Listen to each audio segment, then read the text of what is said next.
Yeah, bye.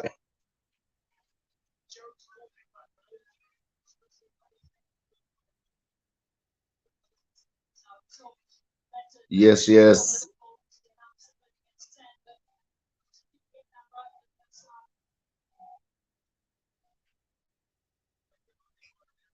I know. Sorry for the delay, guys. We out shopping, man. Shopping.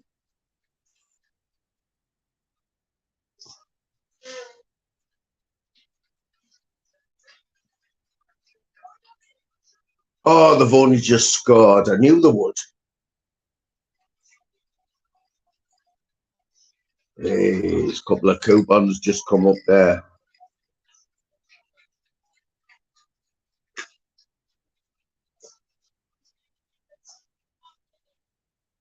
Couldn't write it.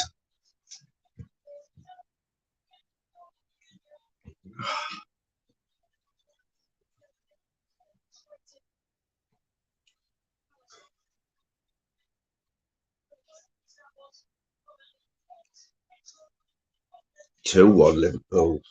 That's it.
'Bus dog, was that you in Venice's chat this morning? Or was there another bus dog? I think you had Danny Christie on, didn't you?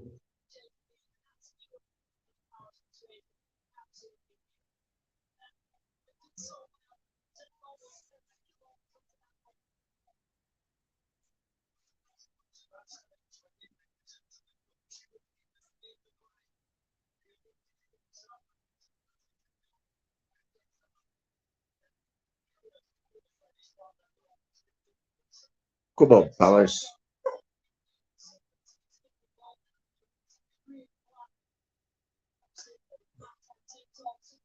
Yeah, man. Was that advertised that who's going to have Danny on? Oh, because Venice is just doing these random ones now, isn't he?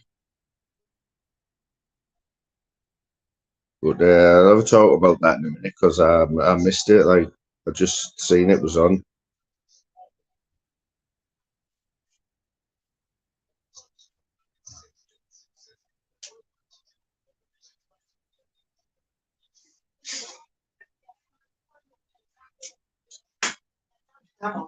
Yeah.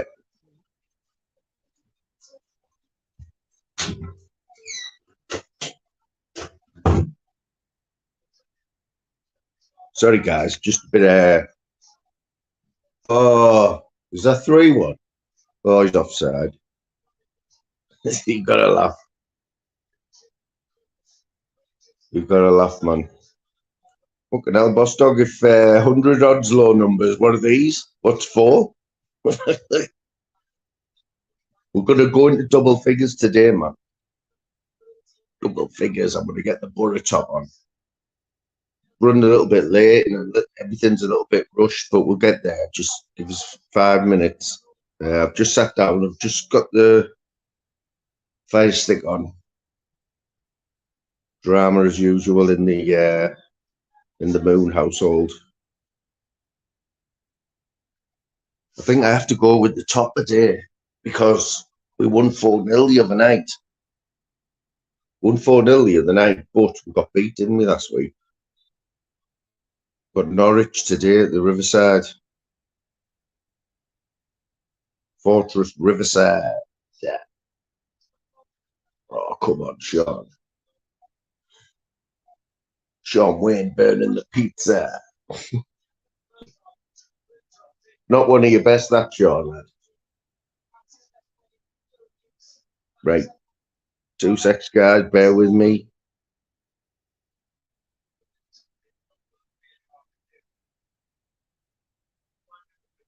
The crazy behaviour on the old YouTube last night. Crazy behaviour, guys. Crazy behaviour. Slim, did you get your bet sorted out, mate? Slim had a schoolboy error on his betting slip this morning. So they should. I don't know how they accepted it. I don't know how they let you put it on. Saying that it's all automated, isn't it? But we'll talk about that in a minute. But I hope we got that sorted, mate.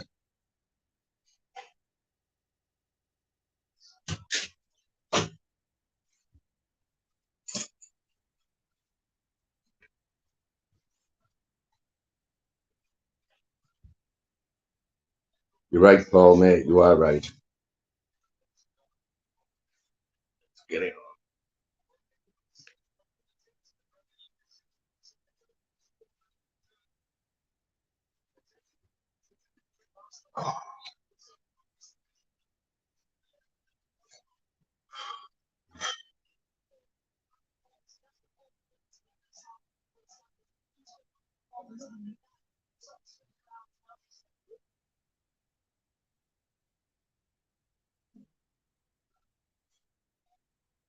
Already done, mate. Already done.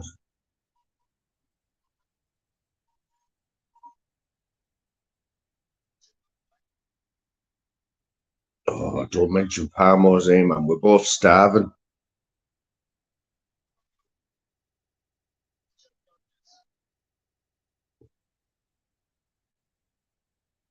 Put some sausages in there, like, but just they're not going to cook themselves. You know what I mean?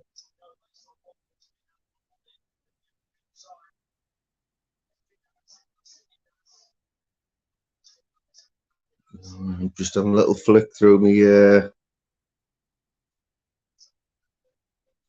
see who's live.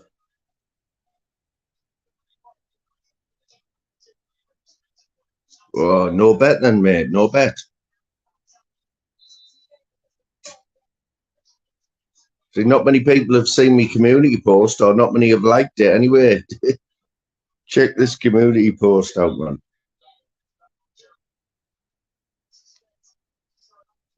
That's no lie as well, that. Yeah, I got. Oh, where's it gone? Jesus.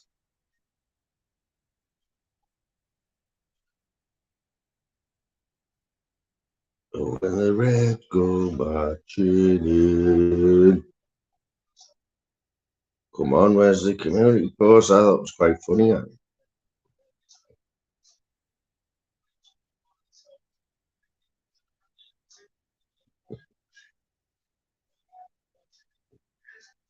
Oh, what am I doing?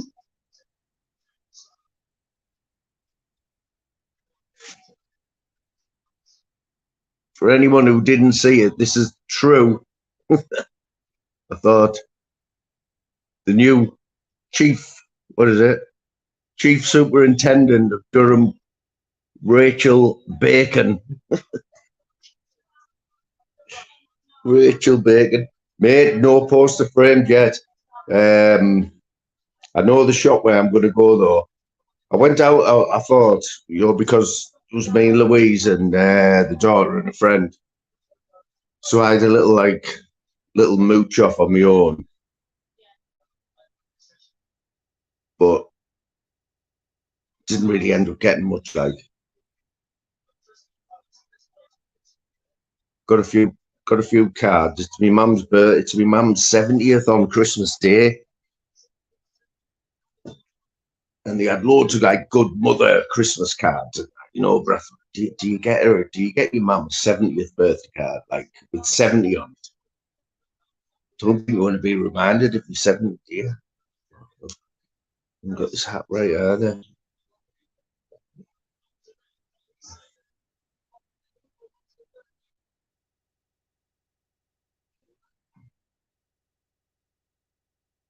You get a borough hat, don't I? I've got a bit of speed growing on there as well.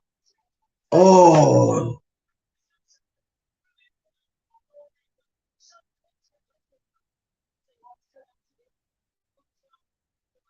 Allison's just saved them there. Oh, I think he's offside. He's offside by a cat's cocker.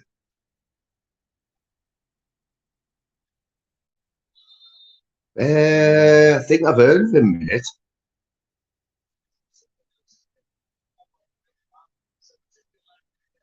He's Arthur Barr's brother, isn't he? Arthur Barr.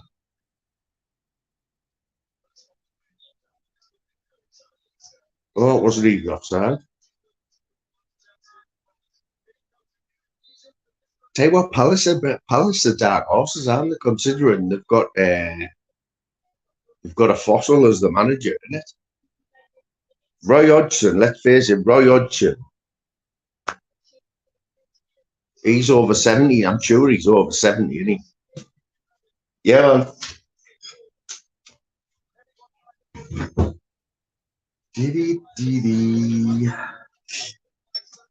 Yeah, Roy Hodgson's definitely going to pop his clubs on the pitch, like, isn't he? Massive YouTuber, I have a cock's head.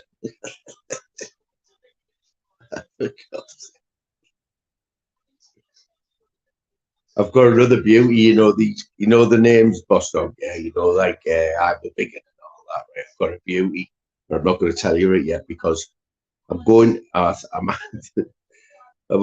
to make I'm going to make another account. I think so just like so you can go in incognito.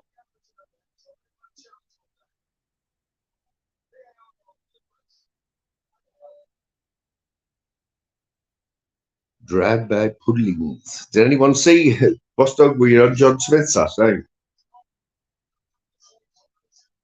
Where he was out with his suit on, wasn't he? Popping all the kebab shops. What was it he was saying there? Boo, boo, boo. Let me hear you say, well. He did quite well, actually. He got only had 200 odd people in at 2 in the morning. And we were 2 of them, me and Louise.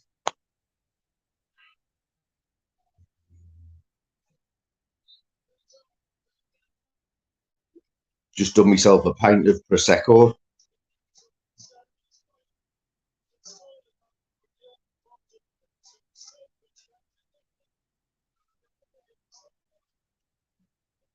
You got to feel sorry for Roy, like, yeah. I've been to that ground a couple of times. Remember me and my mate, this was a long time ago. It was a night match. And it was a Wednesday night match. And me and my mate, we'd been on night shift on the Tuesday. We went straight in the middle of the bus station.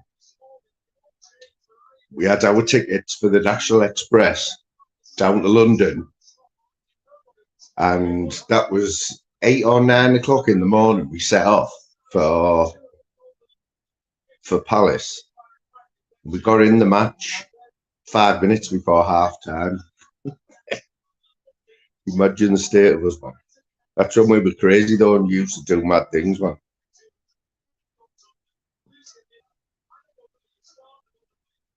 Yeah, doorstepping. I mean, it was brewing up last night, but I still didn't think it would. Still didn't think it would end up like that. The way it did. We won't dwell on it too much, like because this is footy show, you know what I mean? But I'll get this link out in a minute. I'm still a bit discombobulated now. Nah, that's it, mate. So are we up and running, Boss Dog, or what? Are we up and running, fella? Are we bringing the peas in, or what? Come on, fact. You can't have missed all that action last night, mate. Come on, lad. Doorstepping.com. Well, not quite doorstepping. But there was a bit of argy-bargy in Liverpool. Scousers at war. What happened to Scouser love anyway? I thought Scousers looked after each other, man. You know what I mean?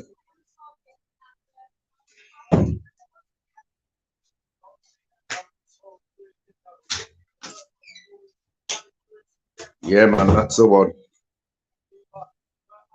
Raver and your mate as well, fact, innit?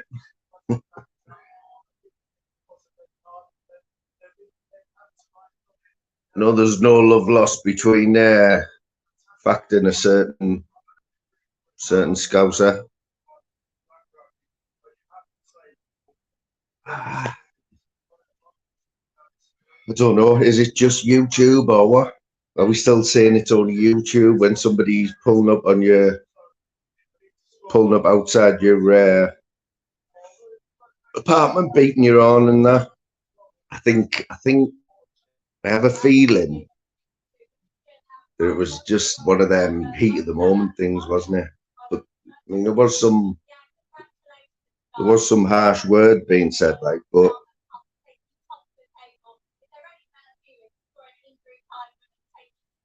do you think they like the Borough, Paul? The Boroughs stick together, don't they? You know what I mean? Don't see many of the Borough fighting each other and that.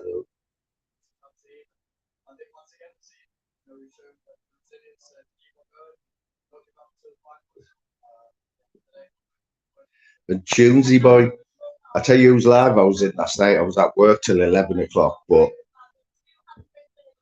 unlike, I have never seen, sorry Bill, any of you never seen this before? TNT, which is TNT part of BT Sport, is it?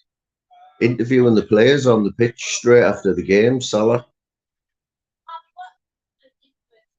And was that Harvey Wallbanger? I need to get the glasses, lads. Hang on.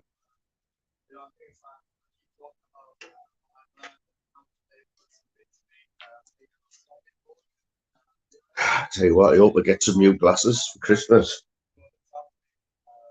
Better have diamantes in them.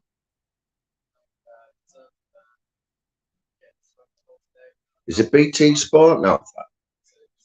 TNT. I seen at half time they had Peter Crouch. Do we all like Peter Crouch? Quality, any Peter Crouch. Funniest thing ever said when he was interviewed. And the bloke interviewing him said, "What would you be if you weren't a footballer?" And he said, "Single." Which very, very true. Very, very true. Very, very nice.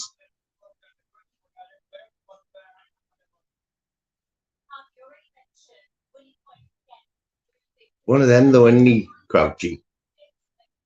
Proves like, you can get yourself a nice wife and that just by having a good like personality in there, innit? That was it. That was it, mate. Was it a virgin? Yeah, that's better.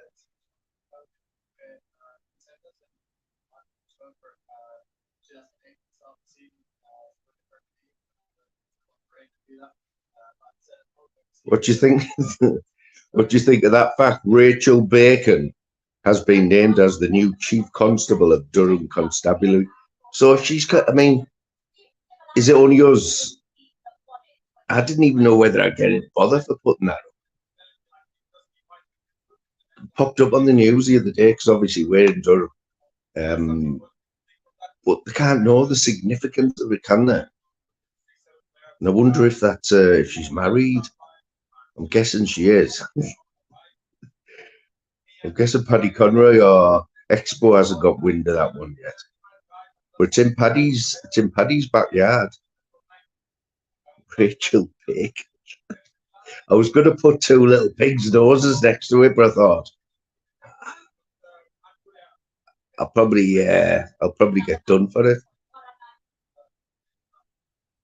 Oh, did I tell you all what happened about the? So I'm still waiting for this PIN code so I can get me channel, the memberships back up and everything. Yeah. the last stage of verifying my account and everything. And all the carry on and moving house and the password getting sent somewhere else. And then a couple of months ago, I thought, right, I'm going to sit here now with my phone until I find where you change your address to get this password sent that links with your bank account. So I sat there and I finally found it. Then stupid me, I put the first line of my address in and it's come up Durham. So I've clicked on it. Resend password, passcode. Said it'll be here in 3 weeks. Then the other day, which it's about 2 months, I looked on it, found it again after half an hour where the address is. It was only another address. Same road, same number of road, but a different postcode in Durham.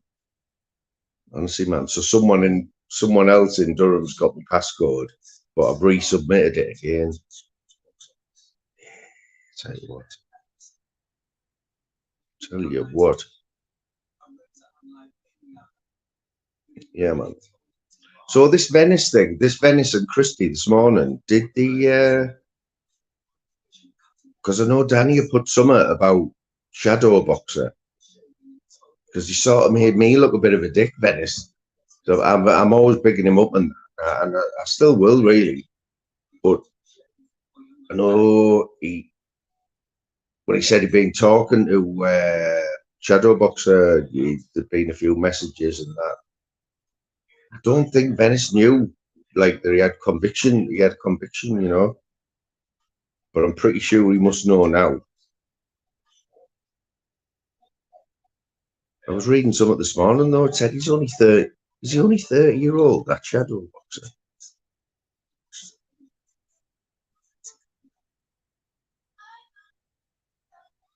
Be a few doorsteps going on. The way talking about doorstepping. The Weezer's about to go on doorstep somebody. You know, one of the daughter. You know what kids are like, man, when they're in the senior school. The women, the lasses are worse than that, John. There's been a few times where Louise has gone stomping out of here to go and doorstep someone like. You don't want that small.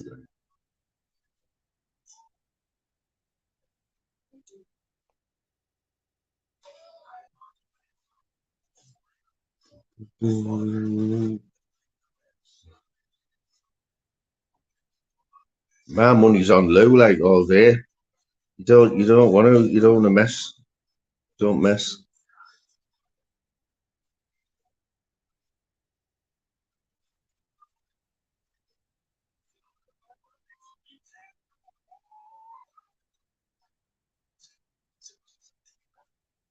Boom boom.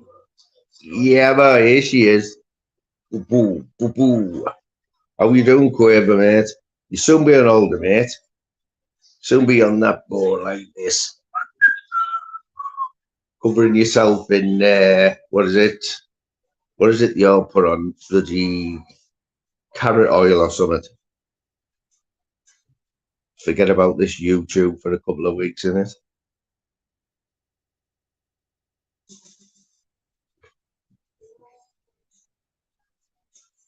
So are you still in the same gaff? You're still in the same gaff, aren't you, boss dog? Yeah. But underneath, you've got your new empire underneath. Yeah. I think I'm right. Yeah, man. We heard it all last night, Quaver. I know it's brewing up early on with it, but it's just, you know what I mean, man. People with big spoons in it. But yeah, I didn't see all of John Smith's because I think he was in for the duration, wasn't he? Now it was getting a bit late for us, like 2:30 in the morning. Too much drama. But I know I know Quaver, give Flavors a shout. Tell him we're live. Tell him what does he think he's doing going live when I'm live. Tell him he has to come on here and show some support to his mate.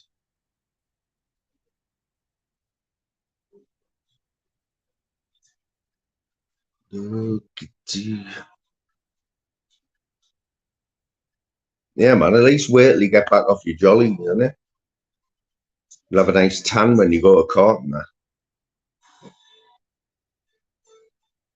Hey, but I tell you, I tell you, I had a laugh like in Jim Smith's. And I'm sorry, Tunes, but Tunes was the brunt of all the jokes last night. But he normally is, isn't he?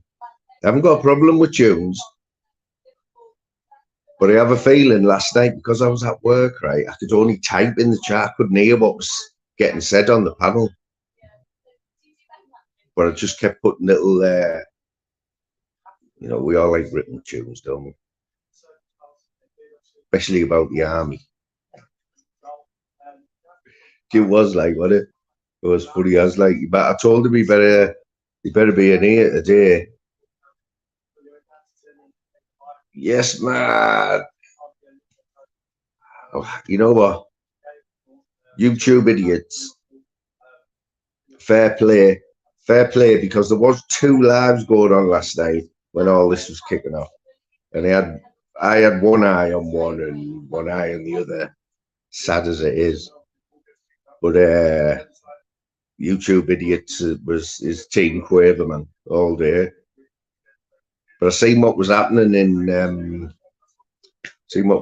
Shufflins, like. But YouTube idiots had you back.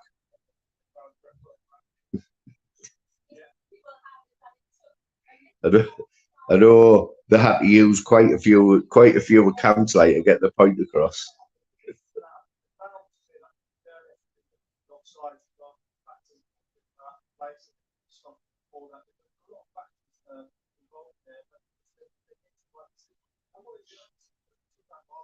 You know, there's little. I'll say it now because YouTube idiots knows the score anyway. Yeah. YouTube idiots knows the score anyway. So when Tunes was on my panel ages and ages ago, I just mentioned that I think YouTube idiots is the latest female, yeah. And he's like, all right.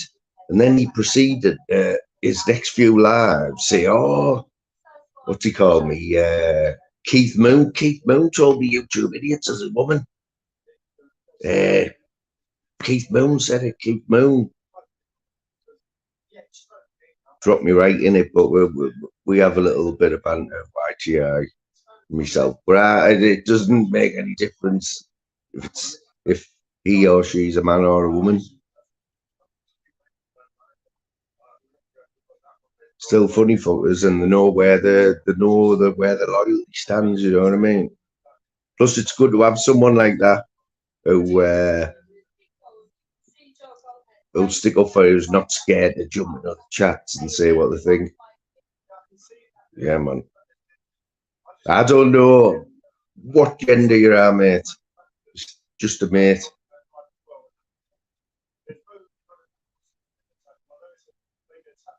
Quiver, tell Flavors to get off the phone, get over here, give us a bit of support, yeah. Or I'll go all out. And I stuck up for Flavors the other day. You gotta approve that. Like, how can is there any way you can prove that? Like, true. Just say I'm slagging him off or something, Quaver.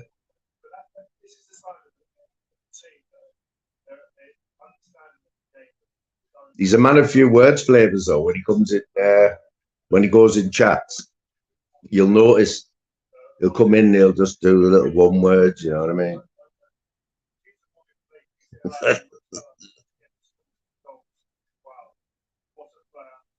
We'll just doorstep everyone.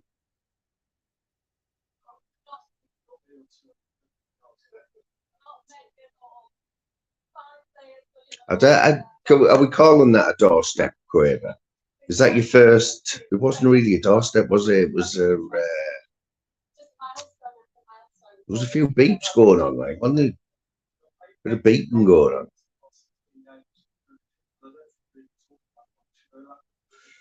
Up the borough's going up. I don't know if we are, this season, man. Man, we could have done with them 3 points off Leeds last week, though. But I'd say we absolutely tortured Leicester. We absolutely tortured Leicester at their ground here. We beat them. Sorry, we beat them at home. But Leicester, to me, who are running away with the championship, we're now flash. It'll be good anyway. Not you'll be able to either cheering today, won't you?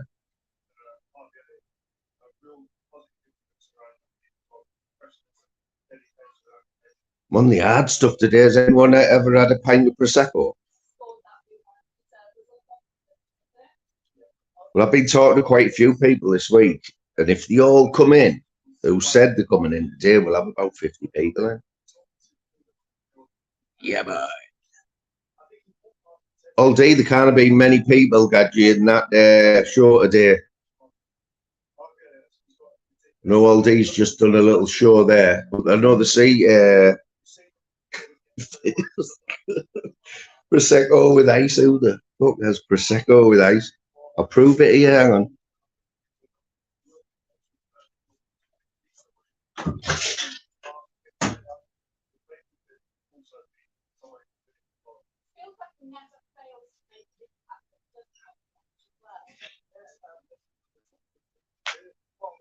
We don't mess about in here, man.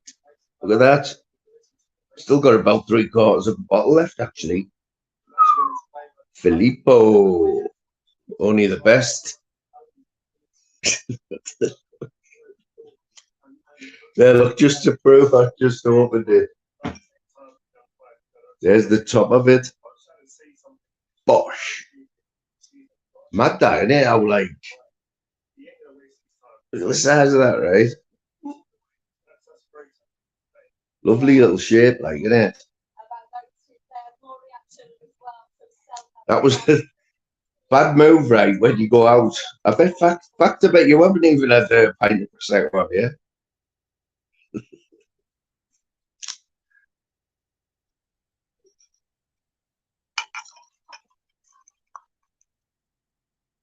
See what a pint of Prosecco does? Yeah. LD, there can't have been many at that show today. That must have been grim, mate. There must be a few times where Marvin and Merlin just don't want to do now, you know what I mean?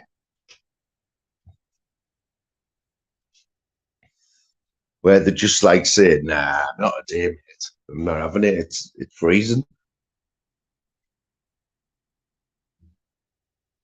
You know what the idea behind it is, right? So you're drinking Carling or whatever, and I don't drink to get mortal, yeah, to get pissed. Well, sometimes you do, but you might be drinking cans and you're bloated and you're thinking, why not just have a pint of Prosecco? It's not that bad. Start a craze off.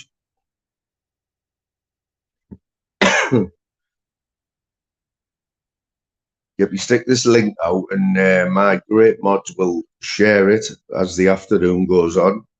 We'll be going over the Riverside any minute. We've got 5 minutes left before kickoff. We'll have a bit of pig bag.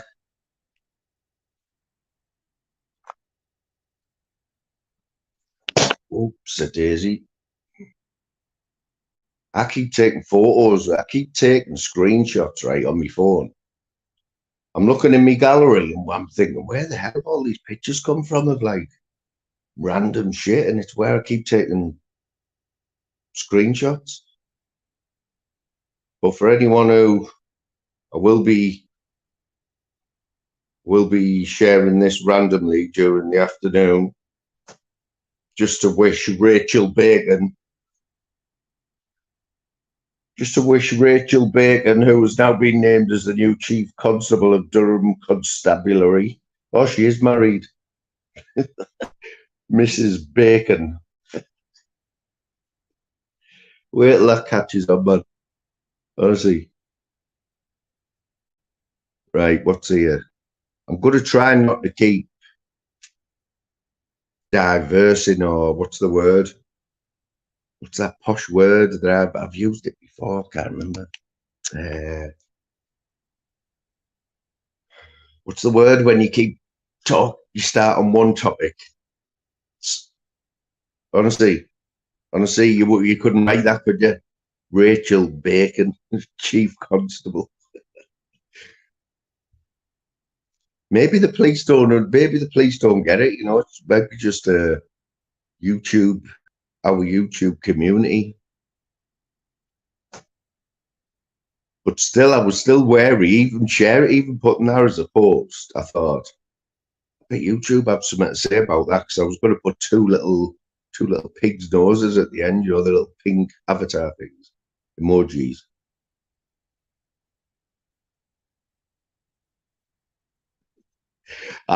You know what, mate? Fair play to you. If you, how old is she now? I know she's only a little toddler, isn't she, mate?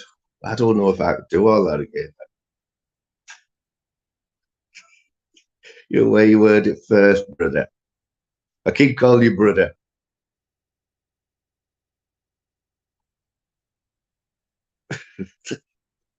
You would have kept your maiden name, wouldn't you?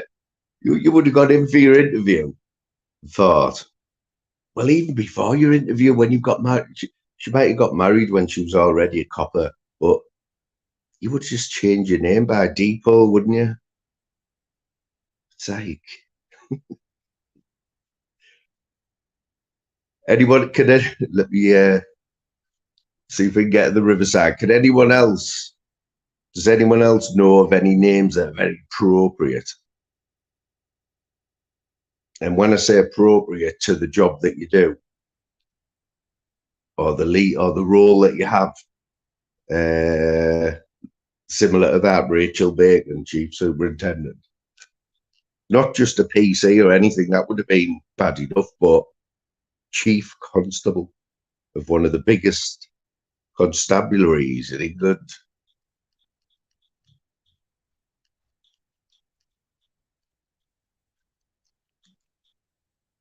See if we're in time for pig bag at the riverside. Huh? Anyone who doesn't know what pig bag is, da, da, da, da, da, da, da, da, da, da, da. I don't know whose idea that was to have that as the music for Borough coming out, but it's better than E-I-O, E-I-O, E-I-O, E-I-O. Anyone who's in the 50s or in supports Borough will know what I mean by that. Mate, terrible twos in it. Don't even want to go there. Like, well, my son's terrible twos, and he's nearly 20, and I'm still getting over his terrible twos.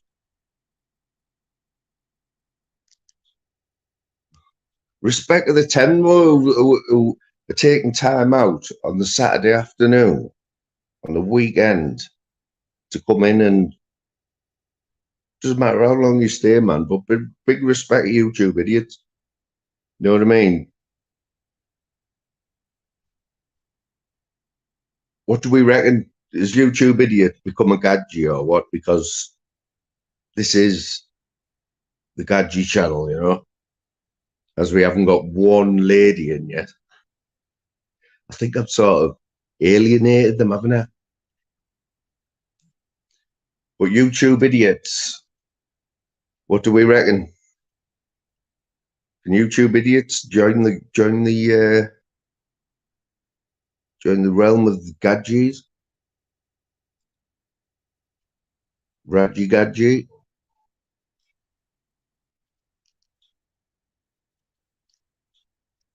Oh, come on, I'm gonna miss it here. Where is it?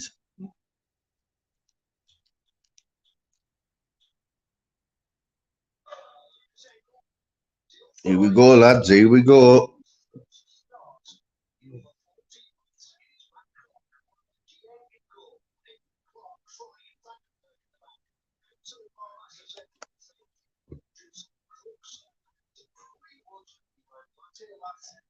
Latte lat. Slim, would that bet be on its way then? It wouldn't, would it? Because I think you had salad, didn't you, to score? So you saved yourself an 8 and centre there, mate.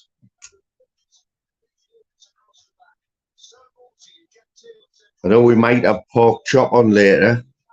I was speaking to him in another chat, and I believe he's a Rochdale fan. I know he's a Rochdale fan. And Rochdale have Gateshead. The Gateshead isn't a million miles away from where we are. Rochdale Gateshead. You see a massive game there in the FA Trophy. Oh, what about Newcastle? What about Newcastle? Drawing Sunderland, you couldn't write that shit, could you? Newcastle drawing Sunderland in the 3rd round of the FA Cup. Might not even have a team left, Newcastle.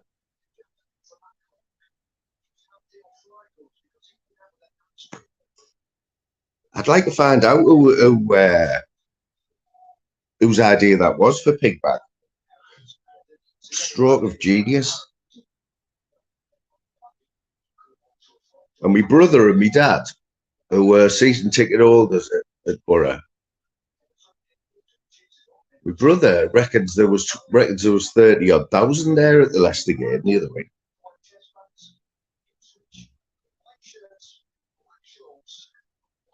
The FA Trophy's not the FA Cup, though, is it? It's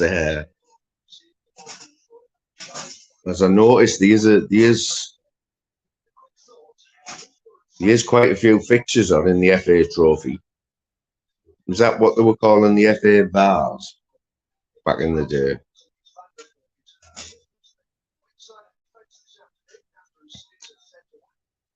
Who's the Borough lad? Paul, do you know MMA Philosophy? He's another Borough lad. I haven't seen him for ages, right? I'm sub to him, but he's been popping up on my notifications this week. But he was rocking a muzzy this morning on one of his community posts. Check this muzzy out.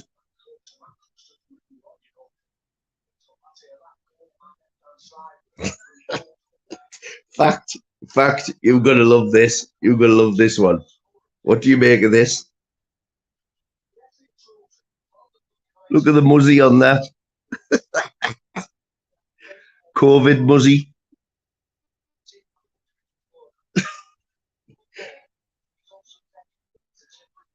I have met the man. Like, I was getting out of my car a couple of months ago when I lived in Borough. I was getting out of my car, right? I don't know what part of Borough he's from, but I was getting out of my car. And there's a bookies very close to me, yeah, I would say. Coming out the bookies, MMA Philosophy. Yeah. Have you been? No, I've messaged you first. You've messaged me? No, I've messaged you first. Oh, there. 6 more jobs up now. Depends on the reply, doesn't it?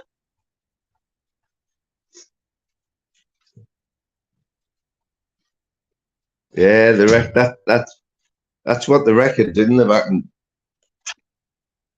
I don't know. That muzzy though.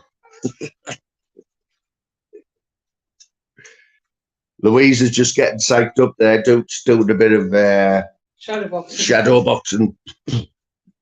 Going down to clean up the streets and that.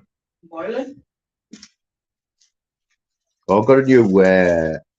I went all the way to Middlesbrough today at Christmas shopping. I got a new battery for me watch.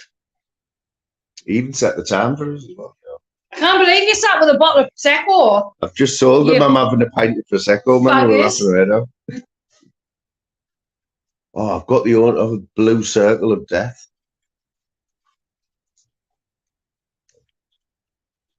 Man, we're not even playing Norwich, we're playing Ipswich. God, I don't know how we get it off through like that. I'll tell everyone we played Norwich, we're fucking Ipswich. Oh, God knows, it could be anyone. In fact, whoever gets it away. Whoever gets in the way is getting it. Like, she can't go out. Honestly, right? I'm not even lying, right?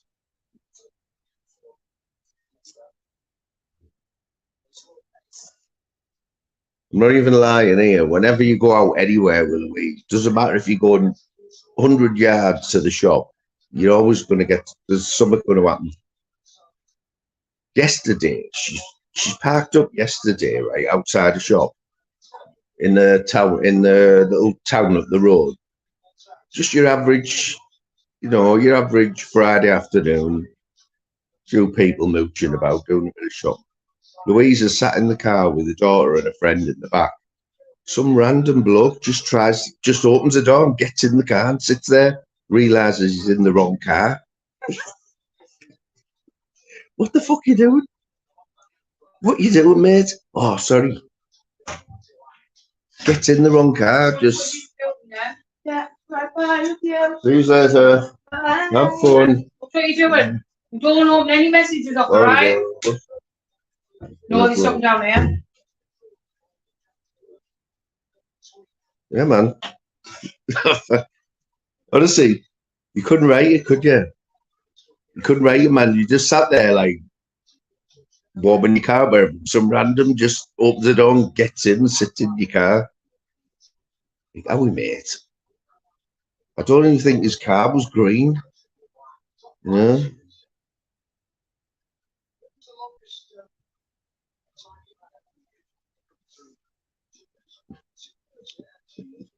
You couldn't mate.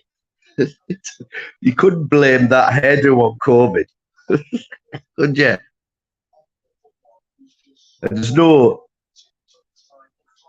I tell you what, there's no disease that could be blamed rationally for that muzzy.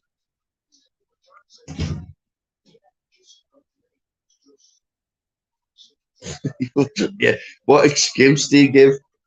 Like, if you're not pissed, or blind, what excuse have you got for getting in the wrong car?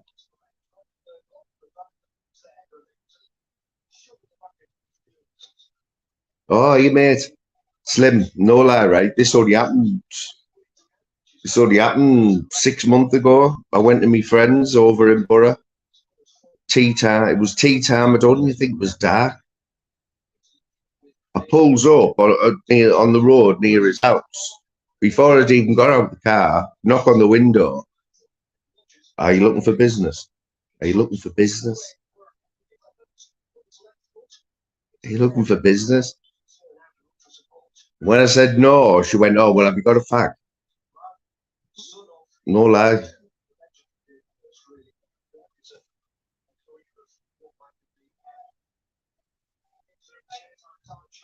There's facts thinking, no, I never happened to me that. Better not have given her a fact. No, I didn't, man.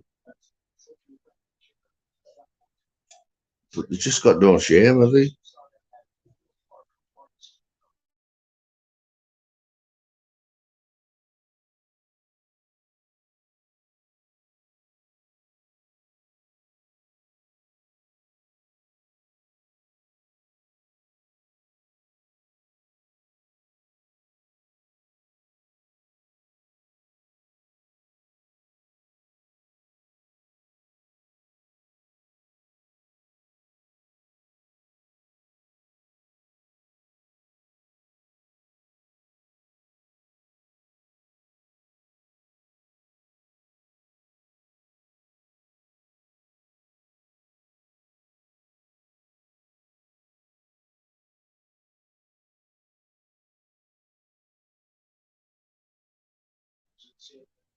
What Ree said was, I've only got £2. I said, I've only got £2 on it. She said, it's all right, I've got change.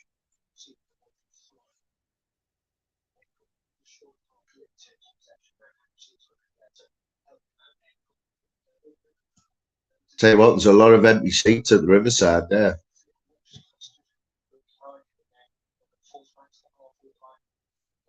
I've just realised as well. I've just realised for sure from spending a few hours in the town today that Christmas Eve, which is traditionally, my biggest Christmas shopping day of the year is on a Sunday, so I've only got 6 hours to do all my Christmas shopping now. Instead of like, if it was a Saturday, Christmas Eve, you're laughing, aren't you? You're talking double, you talk 12, aren't you?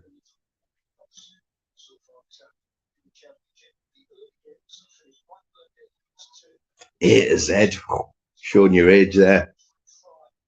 Imagine we used to do that, didn't we? The sat nav. The sat nav put like the Atlas business out of never thought of that, mate. The sat nav put the Atlas and the A to Z out of business, didn't it? Because remember, we used to. Obviously, you couldn't read the A to Z while you were driving, and if you're the co-driver, the big Atlas, it was always like the size of a poster, wasn't it, covering like half the steering wheel. It's left up here, it's left. Them were the days, eh? Should we have a look at the comments on MMA Philosophy's Muzzy? One of them's off me, like. So, Tootsie, look at these comments. I urge everyone rocking the Muzzy there, lad. Oh, I've got a reply. I haven't seen it yet. I've got a reply. What do we reckon the reply says?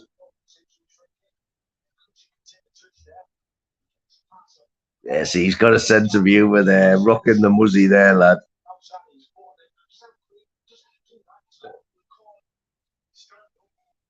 I urge everyone in the chat now, right?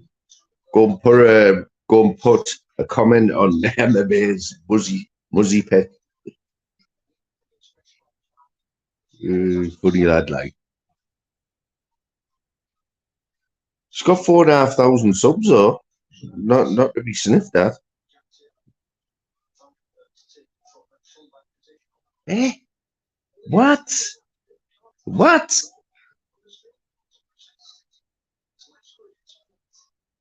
Man's got friends in high places, look. Man's mate with Paddy. Team Paddy then, eh?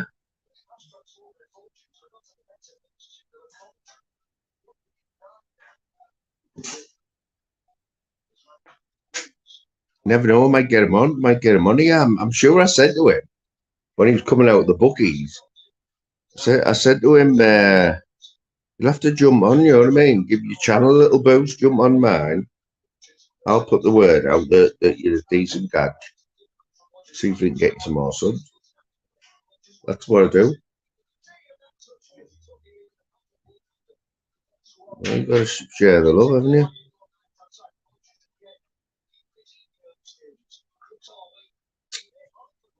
Tell you what, you've got to be beating the likes of Ipswich. When I think of Ipswich, I think of John Walk. Remember him? He had some tash on him, didn't he? John Walk.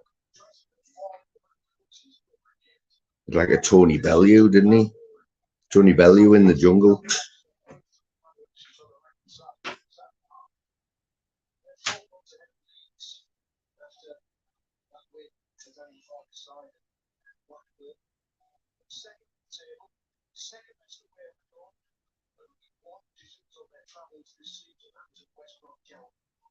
The Jockney Sparrow there, the National March for Palestine there in the capital.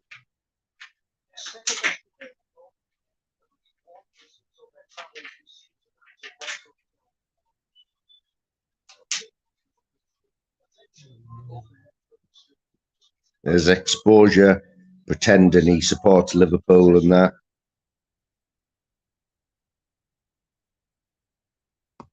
Enjoy it while it lasts, lads.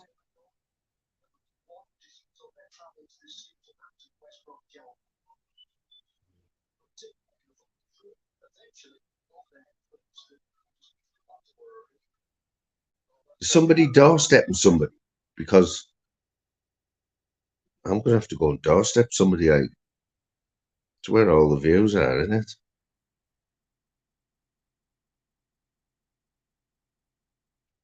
But you know what? We're going to soldier on, man. Slim, let's have a look. There's some OG Gadgies in here, old D, been here from the start. Fact. Mr. Reaper, what can I say? Nutter. You wait, and we'll have a no on the end of them numbers. We've done this fire stick one, shooting and all that.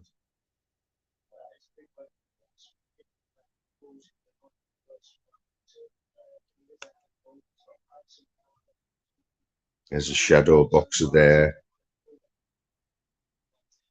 On his latest video, cloud chasing, Paul Venice thinks he's Mother Teresa. Yeah, boy. Get up there. 210 records in the house. 210, are you North London? North London, Gadgie, are you?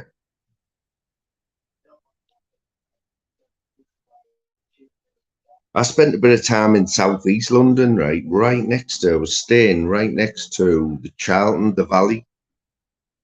You know, the Valley, Charlton's old ground.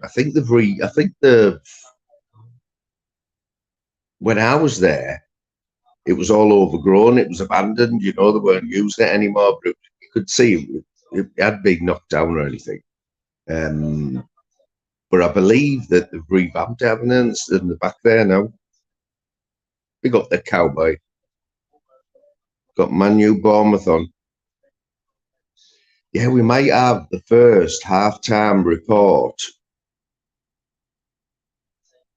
Albeit could be from Rochdale, because Pork Chop, who was spoke to in a chat yesterday, I think it was, I said to him, he said he's going to the match today against Gateshead. I said, jump on, man, half time. So once them, get it out there. Sean, what do you make of all this? Because I know Sean is quaver and flavours all the way. Like, what do you think of the shenanigans last night, mate? And cheers for sharing, brother. Lie down, darling. Oh, Liverpool fan, eh? Lie down. Okay. Yeah. I'm just going up and sing. Yeah, man. What do you think of the shenanigans last night, mate? Liverpool, I'm glad season ticket days are over. I know, yeah.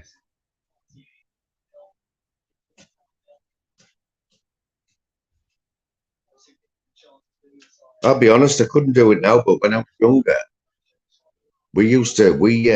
one season, I think we went to nearly every Premiership game. We hitchhiked. You know, they all go down the A19, which is the main A road out of Borough. You know, joining on the A1, which goes north and south all the way down the country. But the A19 was literally 500 yards from my doorstep. So on a Saturday or even midweek games, there was always at least two of us, sometimes three. We'd just go down the A19, man, with the thumbs out, with the Borough top. You get picked up straight away. And once you've got a lift to the ground, when you get there, you've got at least 2,000 Borough fans. You're going to get a lift home off someone, aren't you? You're going to see someone, you know. You used to do it, man, every week. Hillsborough. I can remember going to Hillsborough. And I shouldn't really say it, like, but sat in the centre circle at Hillsborough on the night before the match. In the centre circle, got into the ground, sat in the centre circle, me and my mate. This was before the Hillsborough disaster, actually.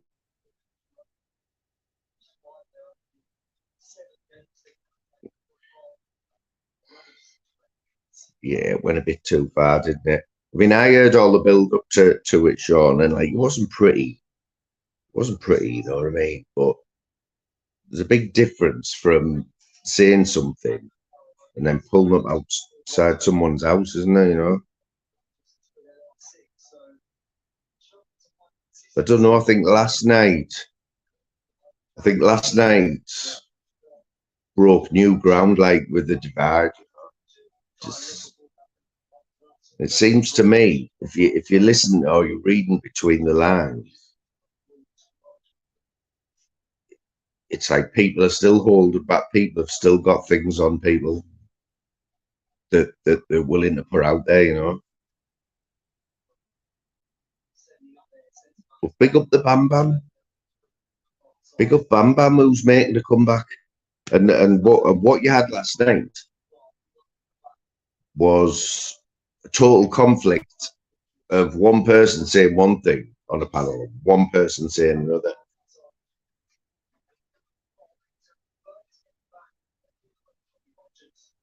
One of them's telling porgies, you know.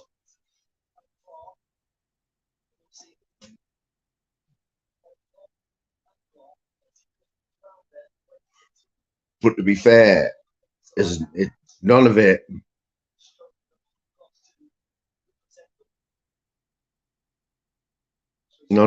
going to affect our lives, you know. But it's still not good to see, is it?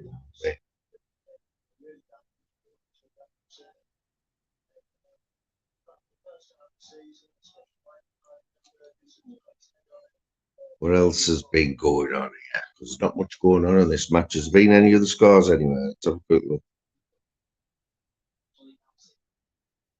No, I've been that much of a rush today. I haven't even had a bet. Oh, Man United are getting beat. 1-0, Bournemouth. Solanke, 5 minutes.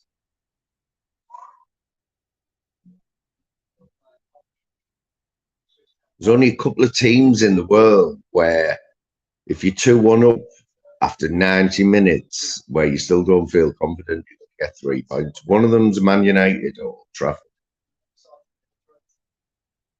And the other one's Liverpool. Because they always do it, don't they? You can't. It's not over till the fat lady sings, is it?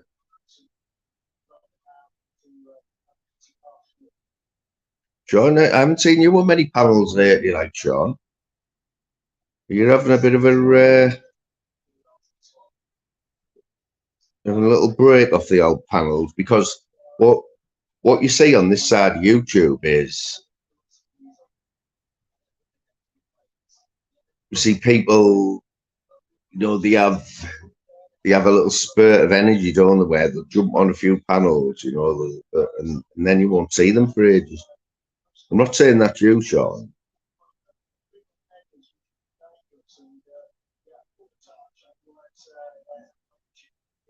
But Bam Bam's loving the panels at the minute. Who else is new? Who's just... It's a few, isn't he? You could name a few, couldn't you? But 210, man. 210 goes back 8. 210, you've been on this YouTube for a while, mate. I can remember 210 in Monks a few years ago. I don't know if you're personal friends with Monk, or whether you just used to go in his chat.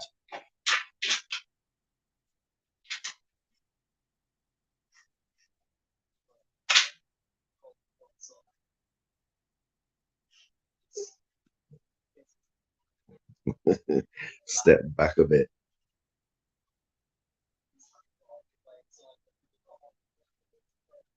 Oh, come on.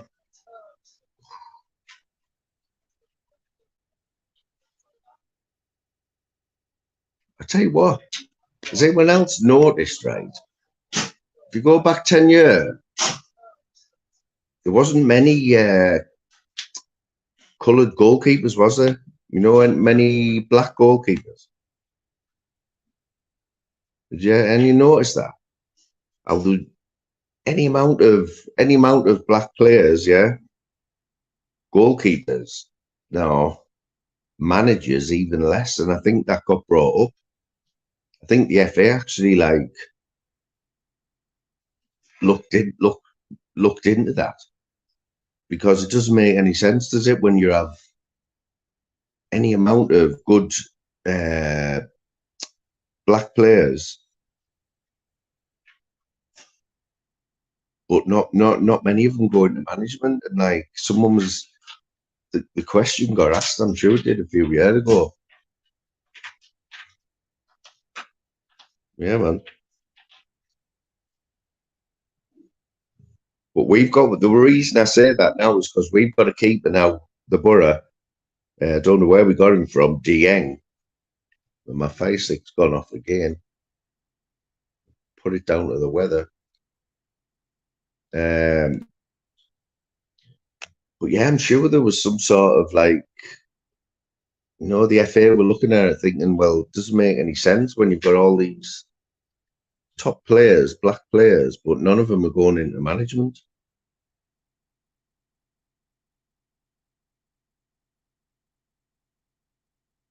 Yeah, United's goal. Yeah, you've got United's goalkeeper.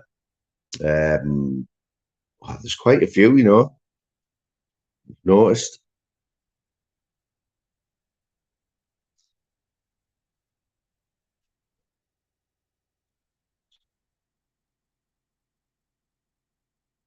Just on about Ipswich then, John Walk. Wasn't John Walk in... I might make a total tip myself here, but I'm sure wasn't John Walk in Escape to Victory with Sylvester Stallone and Tony Bellew. Tony Bellew was in the new Rocky films, the Creed films, which I only found out last night. I don't think I've sat and watched them all.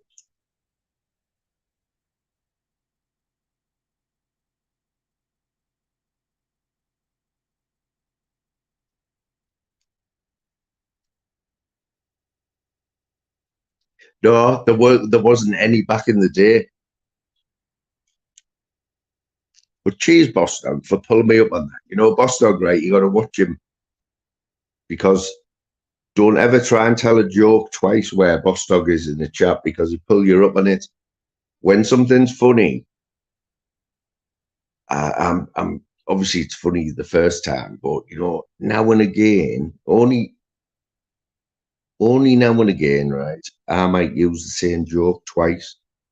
But if Boss Dog's around, you're not going to get away with it. Because he just put in the chat, Moon,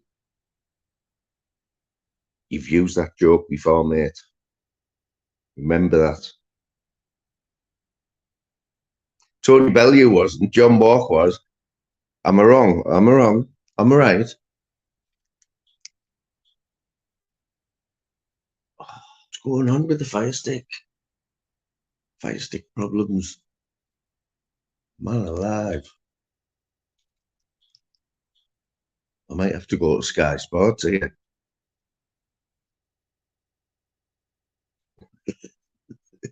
It wasn't 5 minutes, how are you? It was 10. It's a big place, this YouTube, mate. You know what I mean? Woe betide if you ever try to use a joke twice. That's it. You blew it, mate. And after trolling me on fighting trolls as well.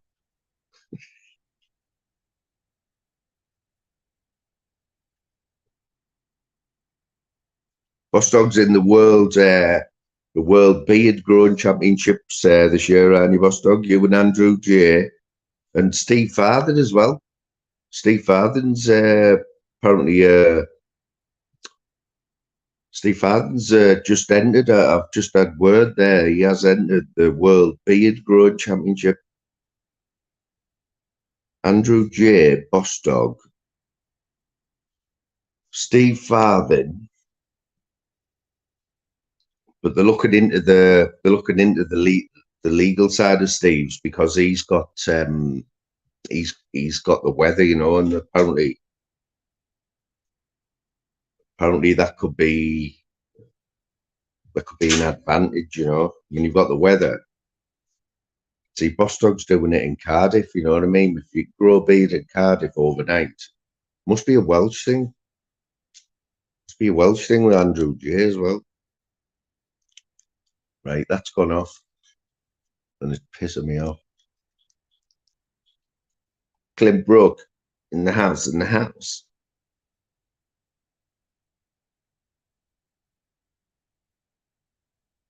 Oh, I made the schoolboy error as well, didn't I? I was in Flavors' chat the other day, yeah. So I had his chat on my phone. Now I've got YouTube Premium, yeah, where one of the perks of YouTube Premium, apart from never having to watch any adverts, which is worth the £12 a month all day long,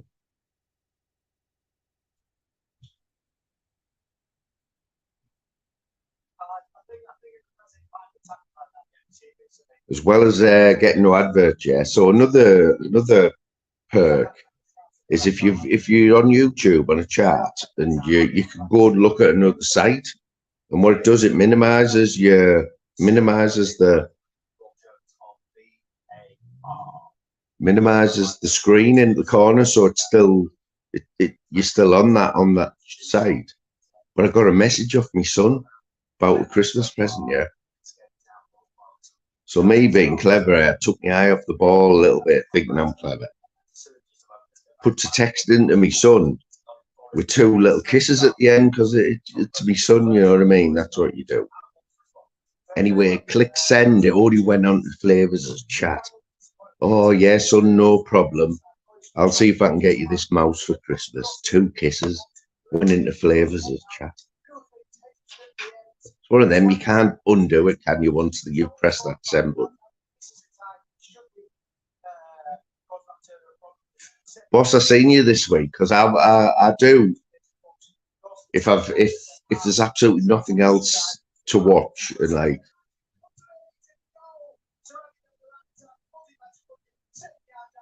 there's a goal at Wolves, or it's 1-1 Wolves, 1 Forest 1. I do sometimes have a little look at Steve's. You can tell straight away if he's got more than 20 people in, you know, for a fact that he's having a rant, and his rants are rants. But Boss Dog's in there milking it for all it's worth, like.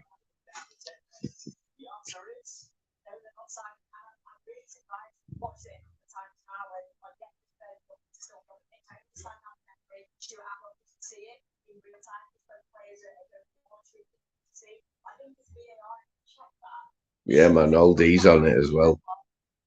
You know what? Me and Louise are on the verge of going out of Steve's Steve's thoughts completely now, because you know when he has his rant, Boss Dog, you're like mid-level now. You've got your AJ Smith's Ultra, Ministry's top of the table with Steve. Then you've got Nutter, and you've got the other Borough lads, and then you've got Boss Dog, and then you've got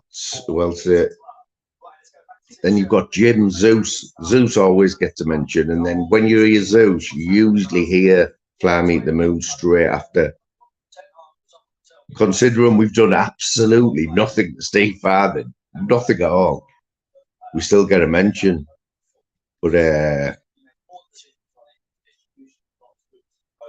But we get off lightly, really, and it's only once every now and again when he's hungry.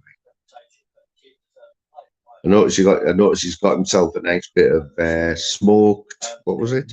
Smoked. Did anyone see his post this morning? It looked like I couldn't even describe what it was, but I'm sure he said it was smoked fat. You know, it must be full of calories. You know, he's having 1 nibble a day or between him and the dogs.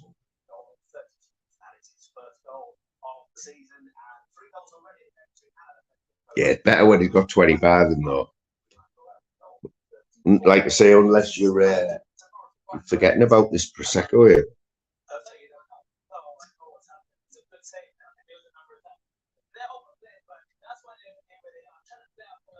Boss Dog, as somebody who frequents Steve's chat more than most, could you confirm that one of his dogs, the Akita, was was the victim of a wild boar attack. Is that how one of his dogs met its fate, or is that what he's saying? It was a wild boar.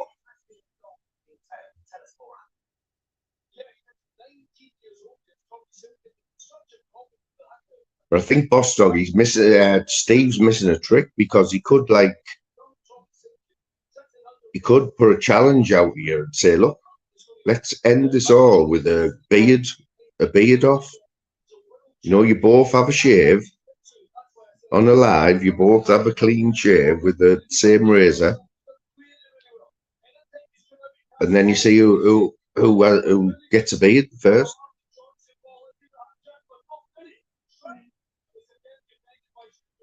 $2.10. I don't know if you're aware of Steve Farthing, the man on the mountain. I think most people over this side have know something about Steve. I know, mate. What do you think about that, Clint? Unbelievable, that, isn't it? Couldn't rate it, man.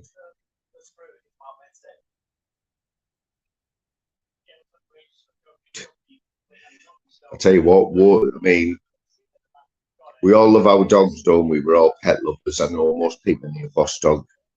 You're a dog lover, mate. I've got a dog. I've always had dogs. But that relationship Steve has with that Captain Jack, that's a bit more than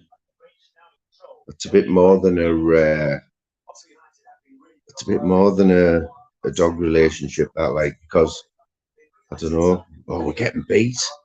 You're right.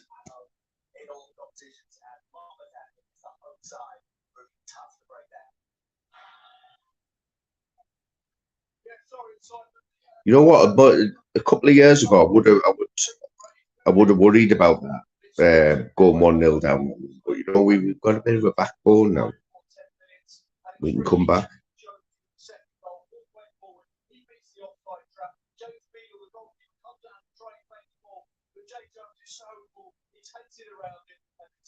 Yeah, I'm even more so after COVID. I think I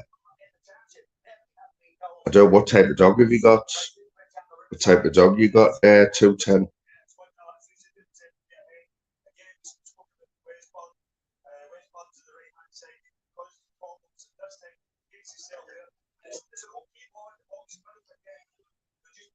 I shall tell you where Ipswich are.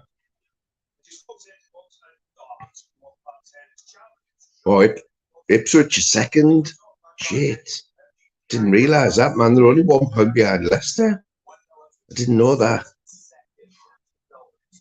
Decent team, them, like. You know what? This championship could be over before Christmas.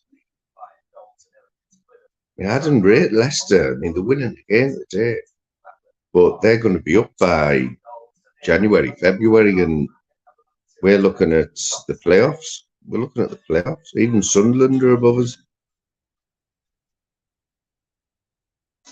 No, 210. I honestly didn't realise that Ipswich were second in the league.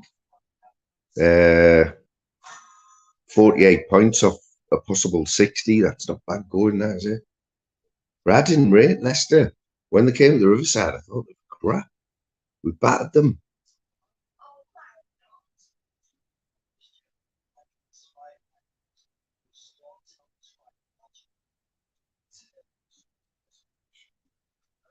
Jack Russell there, killers, aren't they? Jack Russell. My best mate, who I haven't seen for a long time, who grew up with he lived with his nana, yeah, and they had a little Jack Russell called Misha. Not Mishi, Misha. And that was brutal, that dog.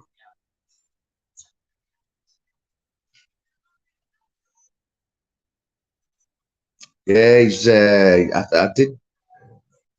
I caught a couple of Americans. Who one of them, that Bambi. There was a woman called Bambi or something on his panel, and one day I seem to remember her being on his panel for hours and hours. then the next day he's calling her all the names under the sun.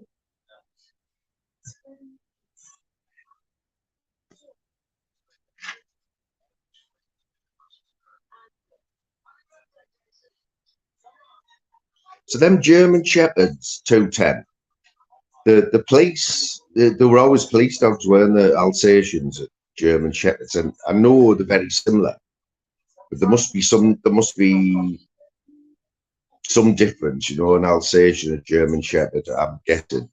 But they've been using them Melmoirs, haven't they? The Belgian Melmoirs. Does that mean you won't see any more German Shepherds or in the police?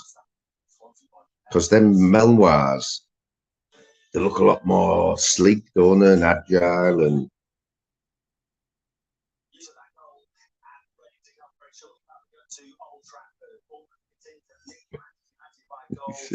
he's fickle, isn't he? But Husky, going back to 210 there, Huskies. My sister, and I don't think it was the right. She did get a Husky as a pup. There was her and her husband and their son, my nephew.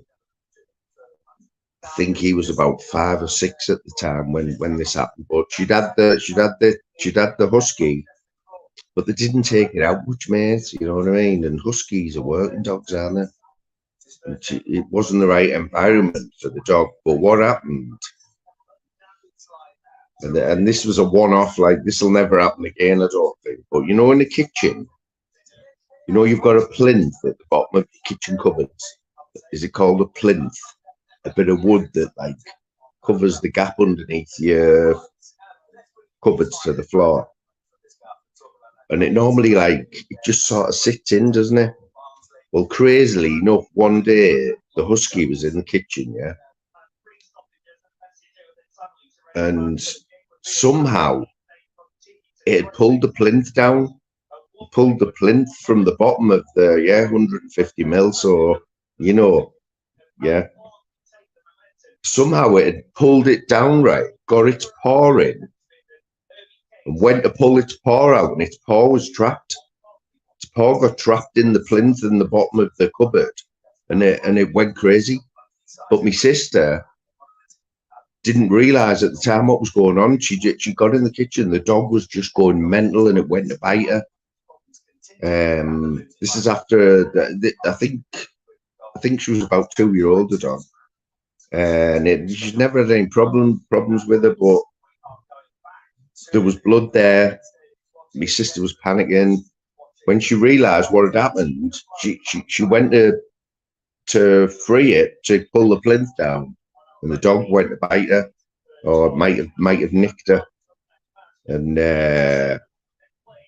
yeah, I mean, it was one of them 1 in a million things, man. It wasn't good, but she gave the dog away in the end. But she got some shit for it, mate. I tell you, she got some shit, even though it was like, it was one of them 1 in a million things. Because she gave the dog away, she got called all sorts for it, man.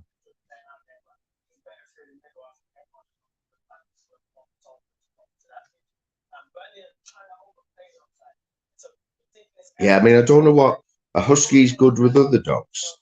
A Husky's, you know, the lovely dogs to look at, but I'm not sure of the temperament of them. And you know, when you see a Husky at its best, it's pulling a sleigh in it. It's in the snow with all its mates, like with a harness on, pulling. You know what I mean? But I do have to say that I know she's my sister, but it wasn't the right dog for them. You know what I mean? I don't think they've got the dog for the right reasons. But still, see, when I was growing up, we had a dog, right? It was a mongrel, a border collie, sheepdog mongrel border collie thing, you know, what everyone had. This is when I'm going back 40 years, yeah. And it was back in them days, you opened your door, your dog went out, and then you didn't see your dog till like tea time, you know, it just come in scratching at the door. That's my first memory of my dog, Ben. He used to chase after motorbikes. If a motorbike was going, Ben was after this motorbike down the road, any motorbikes. And any other dogs, it was fighting. You couldn't have another dog anywhere near it. Brutal. But over the years, I mean, so I always had it in my head that dogs just didn't get on with other dogs. But then obviously, time's gone on, and I've had a boxer. We've got a bully now, and we've got an American bully now, and she's great with other dogs. But what freaks me out the most is when you see a cat and a dog in the same room. I can't get my head around that, how a cat and a dog can live in the same house.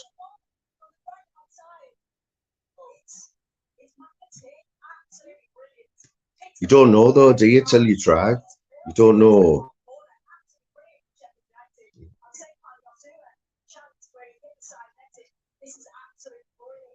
I'm not gonna lie, my dog, they're all one-offs, and they all have their own characters and that. But I had a boxer, Bella, and I got her when she was 2, I think. And what it was a friend's dog, and they couldn't spend much time with it, so I used to go out and take her out. Absolutely loved it when I pulled up at the house. She was there with her, and it went from me taking her out a few times a week to her just staying with me. She ended up I just took her. I took her, and because I had the time to take her out, we were out every day, miles and miles every day. It was a great dog, but I had to get her put down when she got epilepsy, and that was sad times. Yeah, man. Yeah, that's what it was, mate. As bad as it sounds, it was a bit of like, you know, nice to look at huskies, you know what I mean? But they all have the day, all the breeds have the day, don't they? You know, you had your Rottweiler days where everyone had Rottweilers, then everyone, what's it? You know, different breeds, they all, what they don't realise is some dogs can live to like 15-year-old, can't they?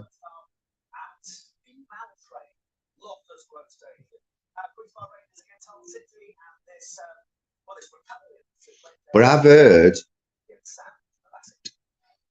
of cats that rule the roost, even when there's a dog in the house. The cat bossing the dogs about, you know what I mean? Staffies, yeah, I love staffies, but you don't see the when I think of a staffy, I think of a little stumpy with a little stumpy legs. You don't see them staffies anymore. They're breeding them out, aren't they?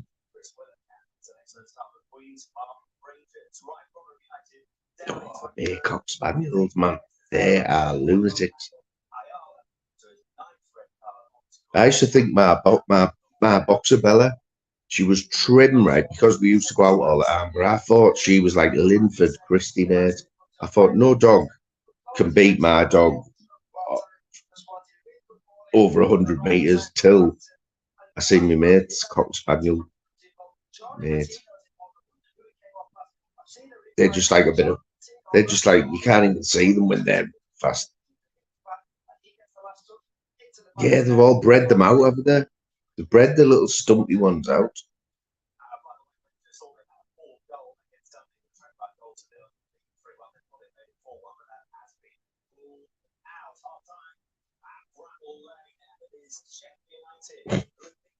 Cats are brutal though, man. Have you seen the claws on cats? Brutal, man.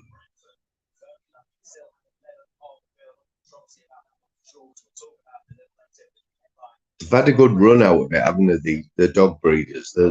I know they're still doing it now. I know John Smith was showed us some of his dogs last night. He's got. I mean, I love Dobermans. You don't see many Dobermans about here, but I think John's got a chocolate one. Lovely. But I think they priced them out. I mean, can you justify £5,000 for a dog? Can you? Like, I don't think you can. Like, it was only when I was a kid you could open the local paper, and in the where they used to sell things, you had like an animal thing section, and it was always half a page long with at least 10 adverts for dogs to a good home. And it could be any breed. Free to a good home. They obviously weren't breeding them on purpose, not like they are now.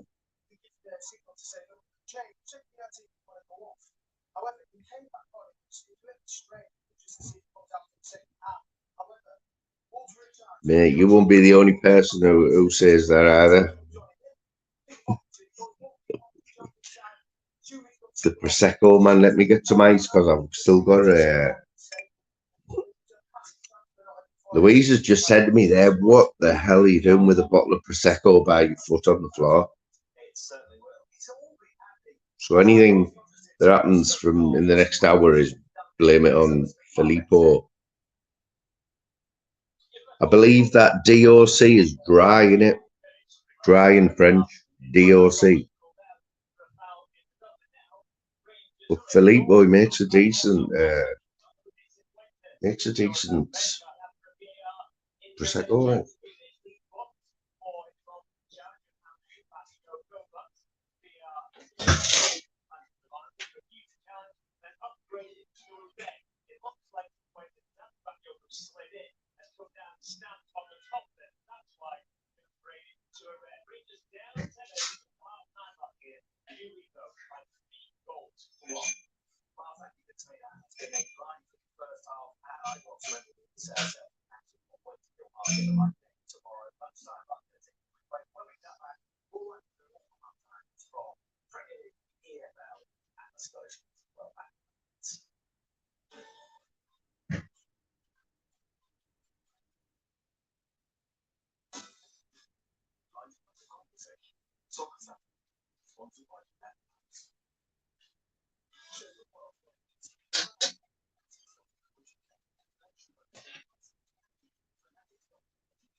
You know what, Boss Dog, mate? I'm all out, right? I'm all out of THC vapes, mate. And I haven't had any proper weed for months and months and months. So my THC vapes have all gone, so I've had to like Prosecco.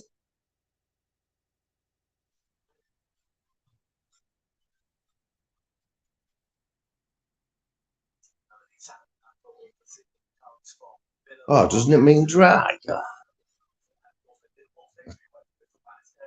It's rained on my parade there, brother.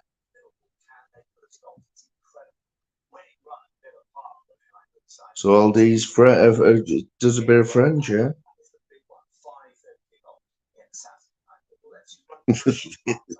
You know, you can always trust the Gadgies in here and pull me up when I'm wrong. You know, and you won't have to wait long. It'll usually be within like a minute or so. They'll say, nah, it's not that.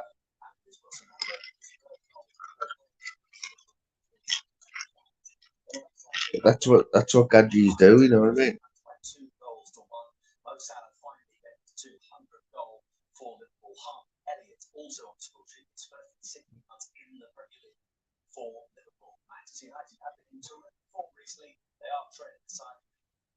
Two ten. What's happening with your channel, mate? Do you do much on your channel? You know, a few times this week, right? A few of my favourite Gadgies on here. A few of my favourites. I mean, You've got Aldi who put shorts out. I don't even think I get the notifications, right? But I'll have a look whenever I can, and I'll always give them a like and a comment and that. But there's been, even this week, I'm not going to lie, even this week, there's been 2 people who come in here all the time who I've looked on the channel. I haven't subscribed, I haven't been subbed. One of them was Howlerhead, who's always in here. The other one was what was it? And I mean, I didn't do it sneakily. I did sub, but it will come up. They'll get a notification, right? Because I don't know the setting, you know, where you it show, if you sub for someone, it doesn't tell you the name who subbed you.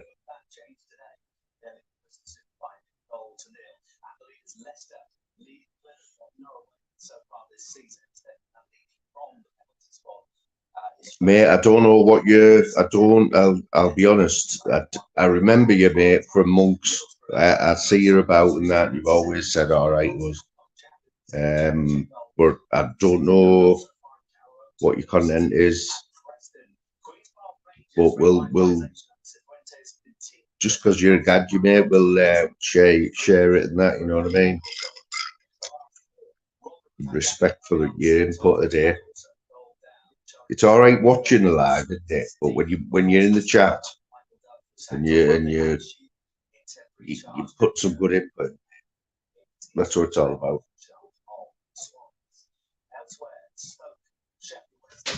Yeah, I mean, Aldi, you've got yeah. Aldi, I think, I don't know if 210 might not know. Everyone else will probably know that Aldi has one of the best jobs in the world. You know, if he didn't already have a wife, he would be using it as his chat-up line. He is a sea lion trainer. He trains sea lions for a living. And can you confirm this, Al? Can you confirm this, that it was me who let that cat out of the bag? I don't know about let the cat out of the bag because a few people knew, but I think I put it out there because I thought, hang on, there's Aldi, he's a top bloke and he's got a top job and people need to know. Some people might call it doxing and that, but man's dealing with, I'm going to say, Matt, got this wrong before, haven't I? The mammals. But he trains sea lions, 210. I've been there. He does shows at a very well-known fun park in the north, let's just say. But he's got access to just about every animal in the world daily. Isn't it? You know it. But we have been there. We've been there. We've seen him in action. Aldi, how many people are watching today? And bearing in mind, right, it's freezing cold, grim day in the northeast. Not many people want to go on roller coasters and go to a zoo, you know. But Aldi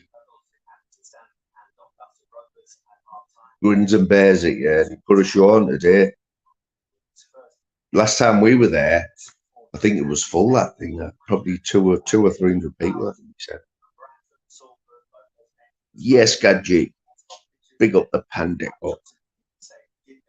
Official Gadgie Pandeco. You know what makes me laugh about Pandeco? It's quite amusing, right? Is that up until a few months ago, and whether he I think he'll agree with us, up until a few months ago, Pandeco wasn't aware of this community, what went on in this community, and some of the crap that some of the channels put out.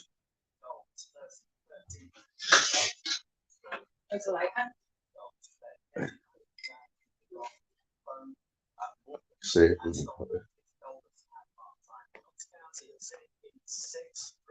let's look. Oh no.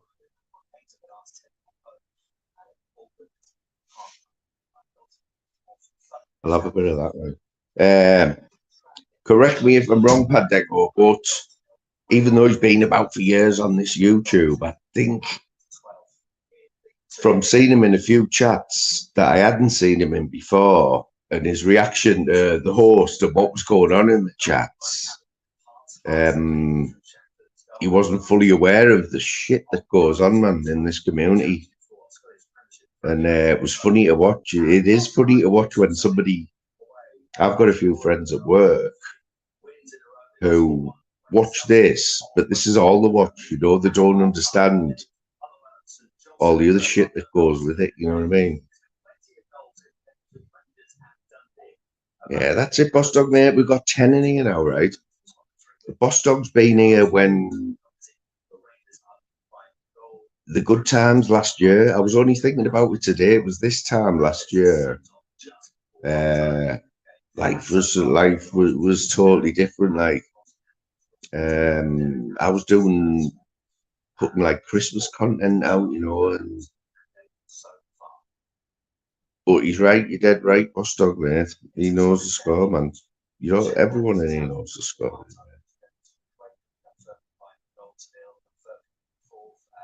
He was probably there that crazy night where I'm sure we had some people say there was 70, but I think it was 60 odd. We had 60 odd in this shit chat, and that's the most popular we've ever been. 60 odd people. But Pandeco's been there, man, through thick and thin. That's exactly it, isn't it? When you show someone, if they watch, say you showed someone this out, they'd be like, yeah, it's all right, isn't it, that YouTube? Yeah, you know, go on, have a bit of crack. But then you show them something like what goes on in tunes, like Last End, and they'd be like, what the fuck?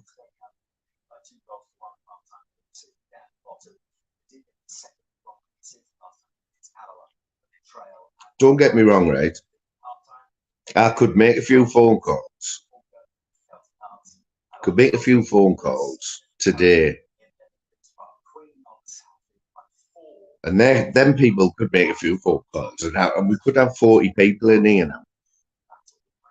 And I could have people on the panel. I could have all sorts of characters on here. But you know what? Now, there's a few people at work who I don't want everyone to know at work what I'm doing in my spare time, you know what I mean? You've got to have some things, you've got to keep some things private, haven't you? Got manners? Big up yourself, mate. He's a Gadgie. I tell you why I got manners as a Gadgie, right? Raymondo, yeah? Raymond. He's a Gadgie because how long ago will it have been now, Ray?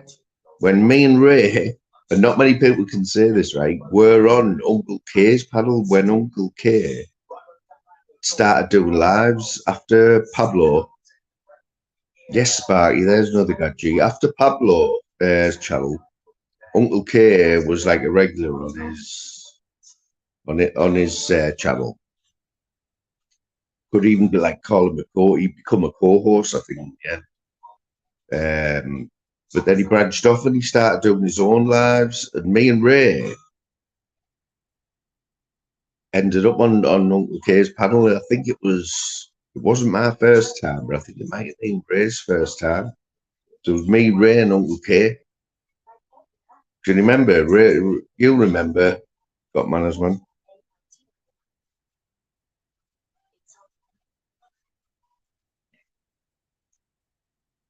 Yeah, man. So officially, that he's a Gadgie officially for that reason. What's happening, Sparky? Do you know? Remember it?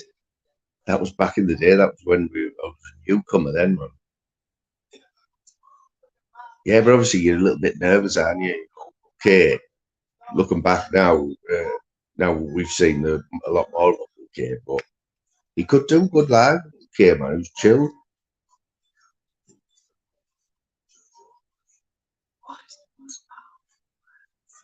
Mate. It's endless, isn't it? Well, 210, I remember seeing you a few years ago. So if I probably watch a lot more than I should.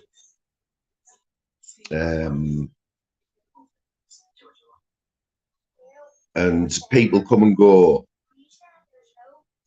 and they get disillusioned with it, don't they? You know, they're like, oh, I can't do that anymore. But you always end up coming back.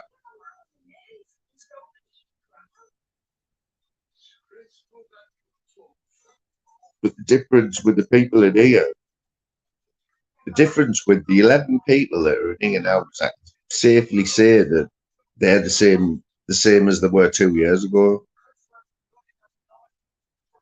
You can't say that about everyone, can you?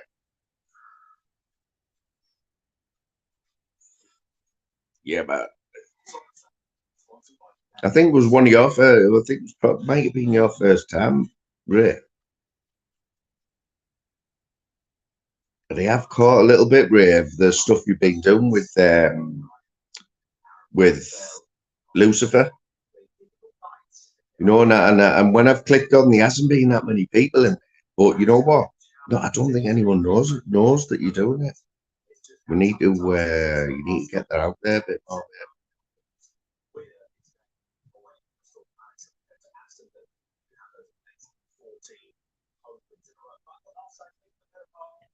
Boss Dog, you know, not so much now, but Boss Dog used to just pop up at 4 o'clock in the morning, randomly doing his morning workout at 4 o'clock in the morning before he has his joint. He's even tried teaching me how to skin up at like 5 o'clock in the morning. You know, actually showed me like how to skin up, how to do the papers and that. Still can't do it like.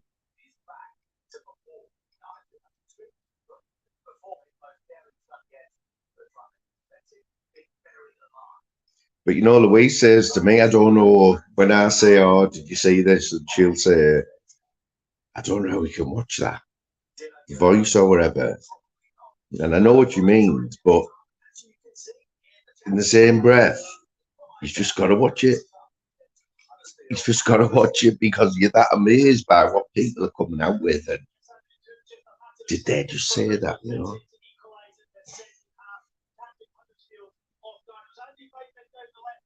Yeah, man, Lucifer's cool, you know. Lucifer's one of them, and you know what I mean? We all love it. We all love a good rip of Jay, like, but he takes it, man, and he knows it's just banter. But he had a decent channel like back in the day,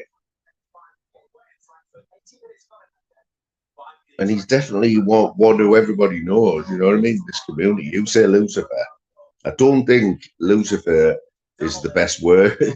Is the best name for him. You know what I mean? I don't know where Smithers is today. I wanted to see him because yesterday he's been keeping a low profile. Smithers. Everyone knows Smithers is one of my best mates on him, you know.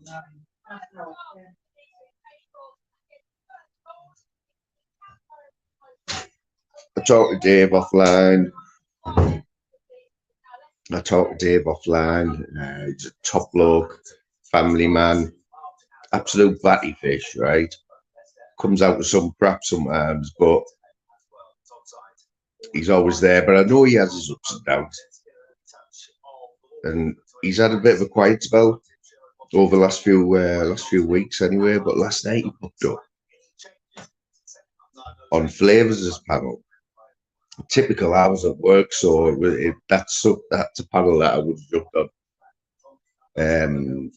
But he said he'd been to Morrison's or Sainsbury's, and he had a 2-litre bottle of Strongbow, yeah, which is not as bad as a bottle of neat vodka what he was drinking a few weeks ago, yeah. He had the Strongbow, but then he had a bottle of Bailey's as well. And he said something about how we'd acquired this bottle of Bailey's, and I was trying to explain to Louise last night. I said he had a bottle of Strongbow, he had a bottle of Bailey's. He said he got them both for £3.50. I don't know whether he's pinched it out of Morrison's on his way out, or I wanted to get the story off him.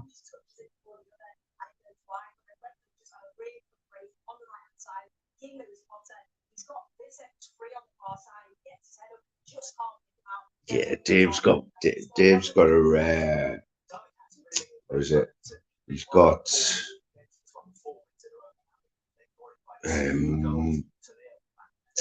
he's got a good following, and you know what I mean. He's a Gadgie, isn't he?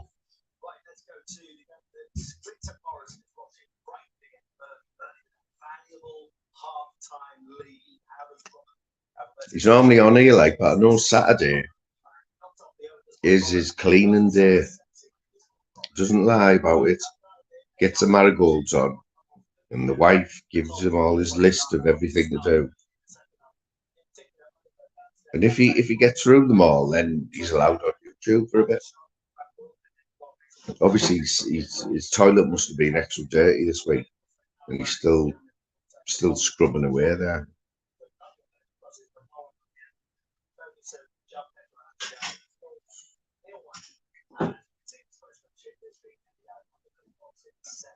But you know, Smithers being a big man, you're not going to miss that opportunity of ripping, are you? No, we've all heard the jokes, man. His job's rubbish, isn't it? Come on, get them all in, man. Boss Dog, I'm sure you said that one before, like. Oh wait, you can't be using jokes twice, mate. I also won't have it.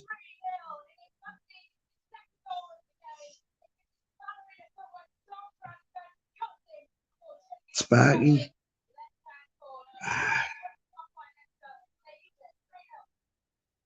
Sparky. I know you've had a falling out with Monk, and I don't even know what happened there. I haven't got a clue what happened, but it's Christmas, isn't it? Let's get over it.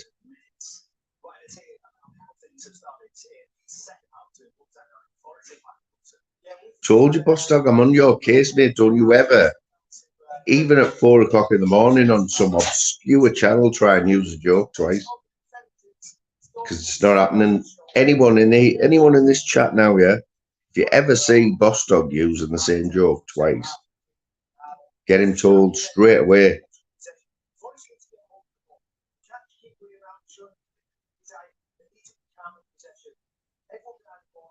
That made me laugh, you know. Tunes is making me laugh lately. Last night he took it to another level, yeah, of his live last night. At one point, YouTube was looking at him being host of the year. He had about 4 people. Apparently, just kept muting everyone, but he wasn't saying anything in the background. He was just muting people. I think it was Bam Bam. It was funny, like, but annoying at the same time. And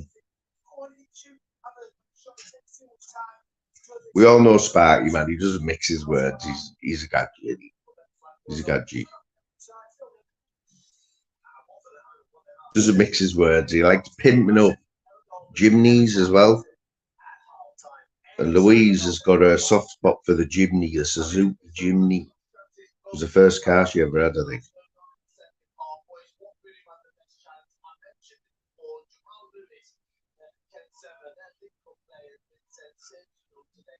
But Sparky, I don't know what you think about YouTube at the minute, mate. You know, we haven't got. I can put the link out, like, and you know, as a host, I don't. I think I might have heard this phrase come out of Sparky's mouth. Panel channel. A panel channel, meaning it's a channel known for having big panels, you know. So me, I'll talk to anyone. I will let anyone on with in. Basically, I know most people in the chat anyway. It's not very often, but it's not a. I don't think we're known as a family channel. But if you're flicking through YouTube, you've got an hour spare in an afternoon, yeah, and and there's 4 people live who you like. I have a feeling, I know I would myself, I would look, if you've got 4 people on the panel, you've got more chance of somebody stopping. It just makes sense, doesn't it?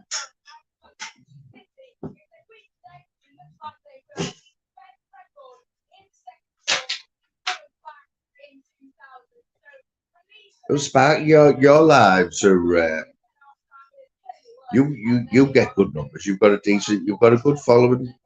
You know, if there's a bit of drama going on, you look, it could be a couple of 100 people, even without any drama, just yourself talking. You've got a 100 strong following. You know,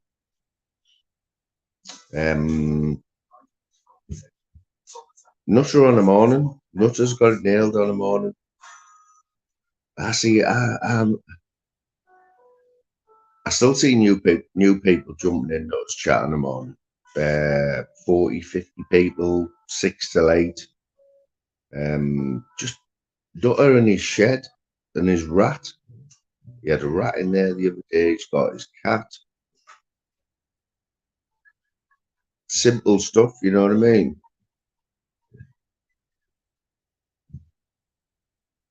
Spark, you've took the words out of my mouth a few times, you know, where you've set a live up or you're about to set a live up, and then you just change your mind at the last minute, don't you? It's like, do I or don't I? And loads of times I've just thought, nah, just watch someone else. It saves all the grief. But when you do it though, mate, you do feel better afterwards. You feel like you've done something, you know.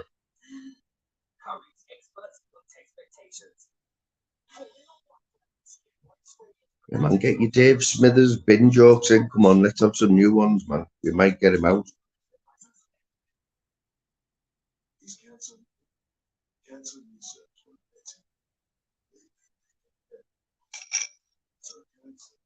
For anyone who's just come in, the tipple of the day. I don't think you drink. Don't think you drink much, do you, Sparks? So today we've gone for the Prosecco in a tall glass with ice, and that was full. I'd say there was a quarter of that left.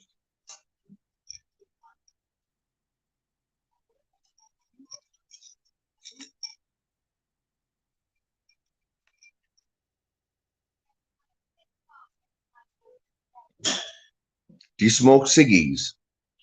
Do you smoke ciggies, Sparky?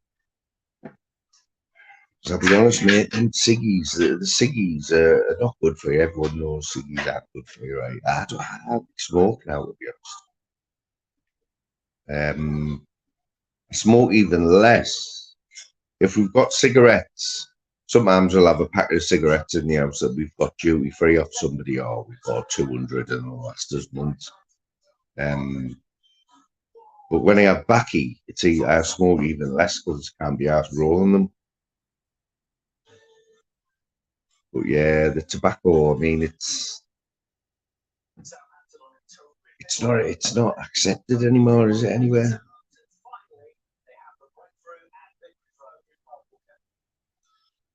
Borough not responded yet, or what? Southampton have just gone 1-0 up there at Watford. See, I took a quick look at that there, Watford, Southampton. Now, that could be a Premiership game. I think it was a Premiership game last season or the season. Now it's a Championship game.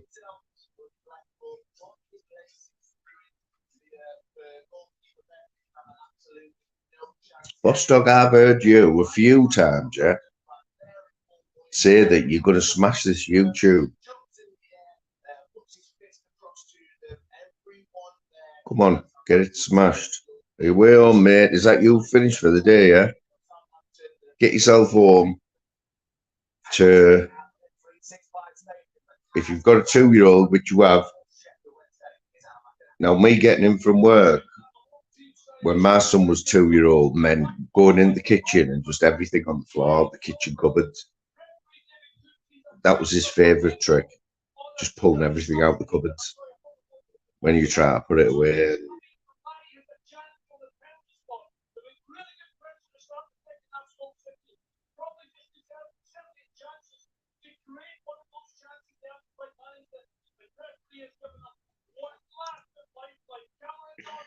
Buster used to go on panels as well, you know, but he had a dodgy mic. When he goes live, right, I think he sorted that problem out, but he did have the worst mic in the world, worse than Jay-Z's mic.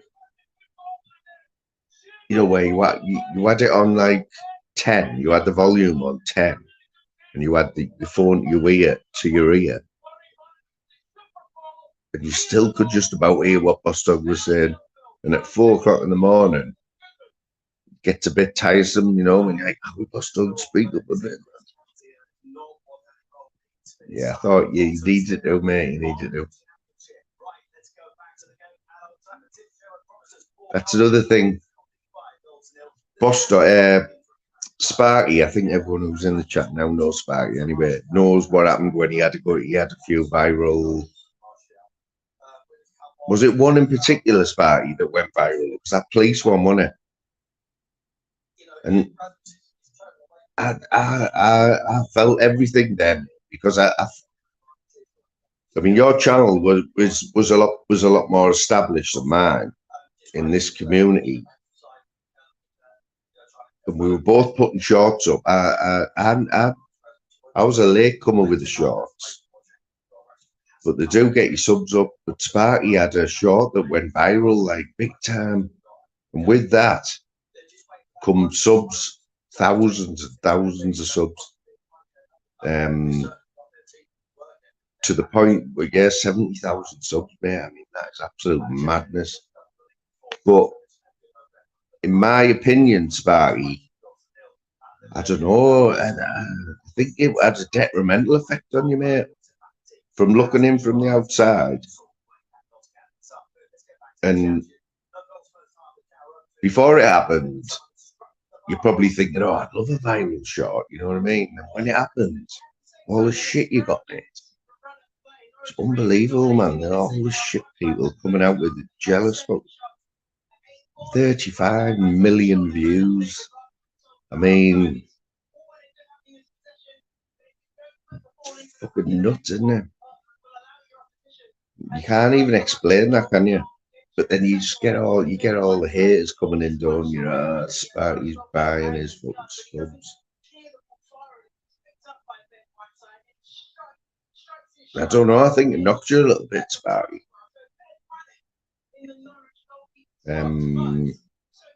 Because that's on your other channel, isn't it? This Banter Rant is the channel that you use the most now, I think. But you'll be amazed, right? You'll be amazed what people will watch and like. Like, I put some shocking shorts out. I put some terrible shorts out. Sometimes I do it just to see what happens, you know. And you'd be amazed what people like, but you get subs off them as well, right? And each one of them subs has pressed that sub button for a reason, right? You don't know what's going on in anyone's mind on the other side of the world. But believe me, they expect something of you after that. They're expecting you to keep putting them out. And like I say, some of mine are an absolute joke. Like, the dudes on there, honestly, Sparky, man. Like I said, me and Louise sit here. Louise has got a little channel there, and she'll put shorts out, and a few thousand views, buzzing. I've put shorts out that have had like 20 views, where I thought they were actually decent. I thought, I'd be an effort. You get 20 views. And I put other ones out where the picture's shit, and it's just what you can't. You don't know. You don't know what anyone else is thinking. You know, especially on the other side of the world.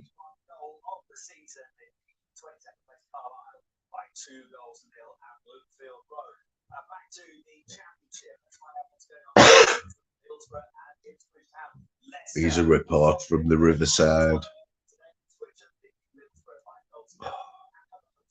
You know, if you looked on the coupon and you studied the form, you'd probably put this as a draw, yeah, because Middlesbrough on a bit of a run, but Ipswich is second in the league, away from home.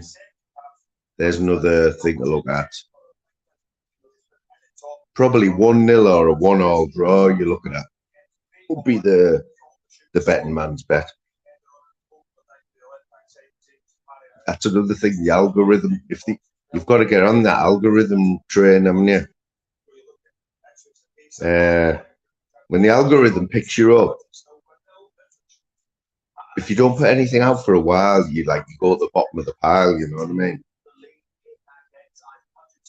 Go to the bottom of the pile, but you do a few lives, you get a few, put a few decent shorts out, and you'll see the difference.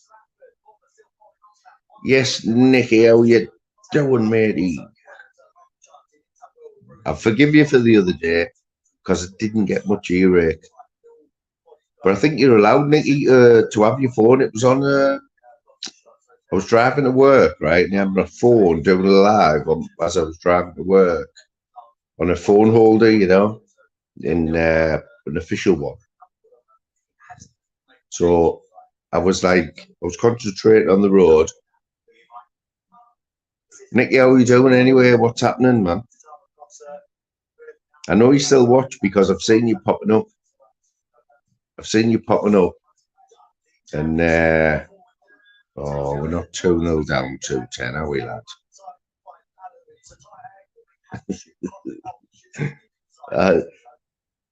Nicky, when you only get a few comments on a video and you look at them, mate, when you get thousands, you might miss one, but I don't miss my comments. I'll get beat 2-0, man. We're done.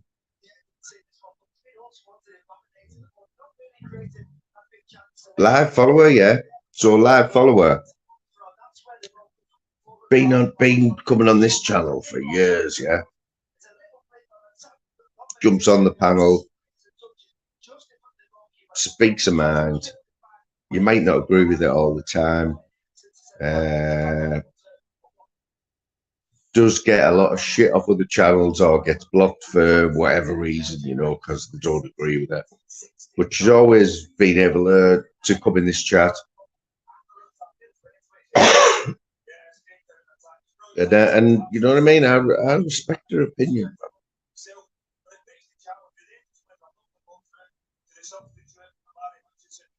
But I know you've seen what's been going on over the last few days, Nick, because I've seen you make comments, dropping comments in chats where they've been deleted straight away. And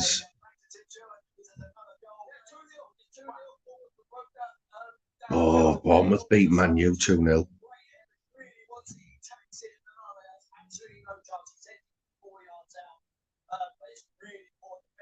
Yeah, man, all the people in here know Nicky. We're out for free speech, innit? I don't always agree with live follower, yeah. And she's fell out with a few of my friends on here, and still I can't. I'm not going to banish anyone because of that, because she's usually. I know where she's coming from and a lot of the stuff she says, you know. And if you looked at her blacklist of people on YouTube, a lot of people in here would have the same people on theirs.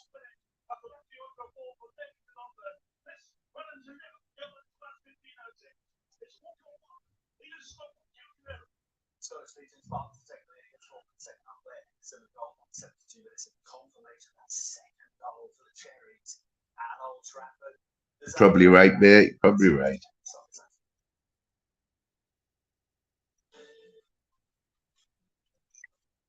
No, what I like about Sparky, what I've always liked about Sparky is any of his lives, yeah.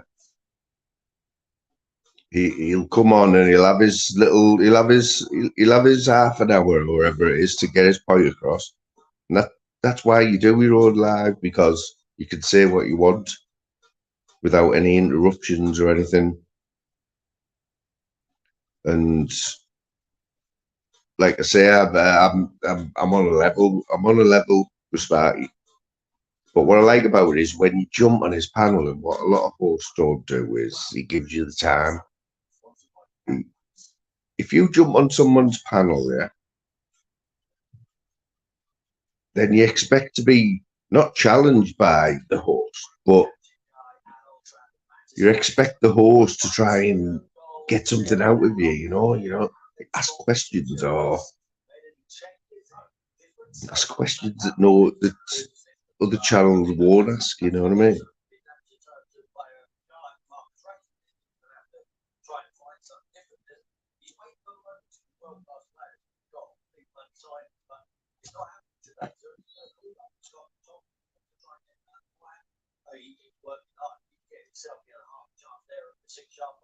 There you go.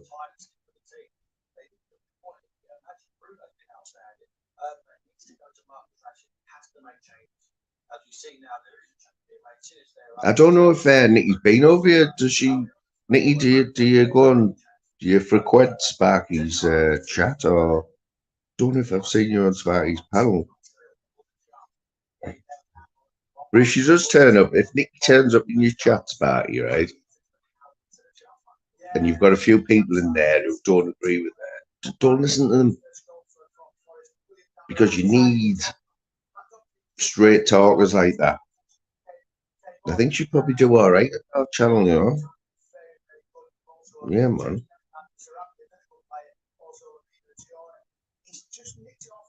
It's like the thing I'm not going to bang on about, the thing with Monk at the minute. That's between yous, you know. Between yous. I think Monk will understand as well. It's been about long enough to know it. Not everyone gets on with everyone.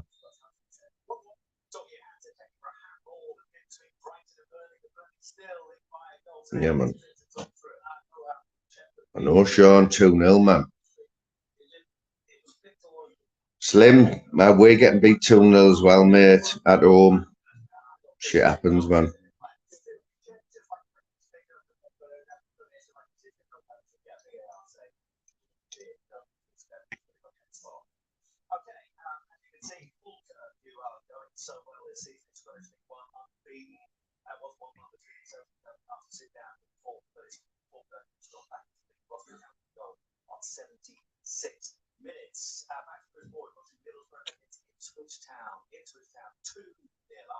Oh, 3-0.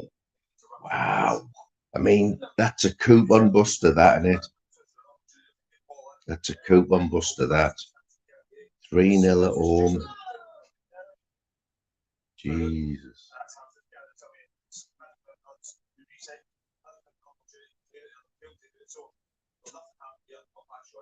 The only thing that's a bit surprised us a little bit is Borough being banging the goals in there. Yeah.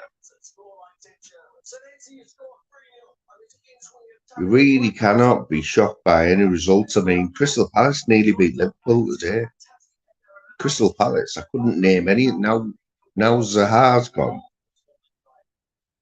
I couldn't tell you any of the. I only know the manager. That's because he's the oldest manager in the world. But nothing can surprise you anymore in football, like.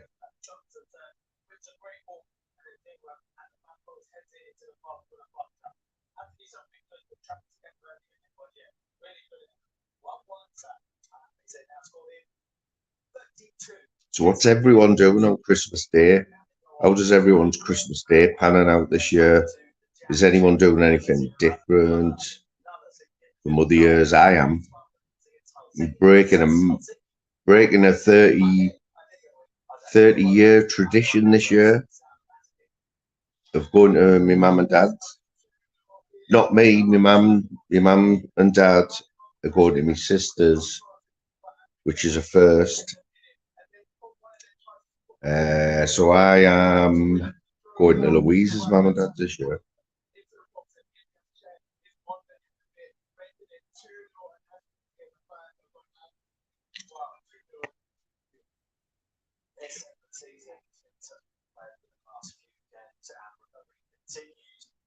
Yeah, cool. I think they still do the pools, you know, Nick. You can still do the pools. And years ago, before there was any of this football betting, yeah, before there was any fixed odds coupons, the pools was all you had, and the spot the ball on it. That spot the ball. Okay, well, spot the ball. I mean, even with the technology you have now, right? Spot the ball. I mean, what was it? You got a black and white picture of like a couple of people going up ahead of ball, and it had to be the centre of that cross, didn't it? Must have had to be on the centre of the ball. And you won about 80 grand or something, didn't you, for like £2?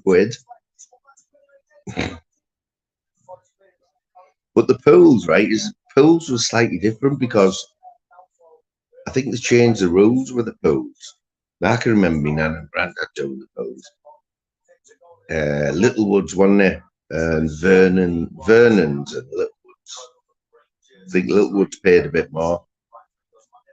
But basically, it was about getting draws, wasn't it? Back in the day, it was about getting like 8 draws, I think. If you got 8 draws, you were laughing, you were jumping around the room. Now, it's 1 all draws, isn't it? If you got 1 all draws, they were worth like 3 points. And I think if you got over 20 points on the pools, I think you got something back. Then the lottery took over though. Does anyone still do the lottery? 8 score draws, yeah. Does anyone still do the lottery though?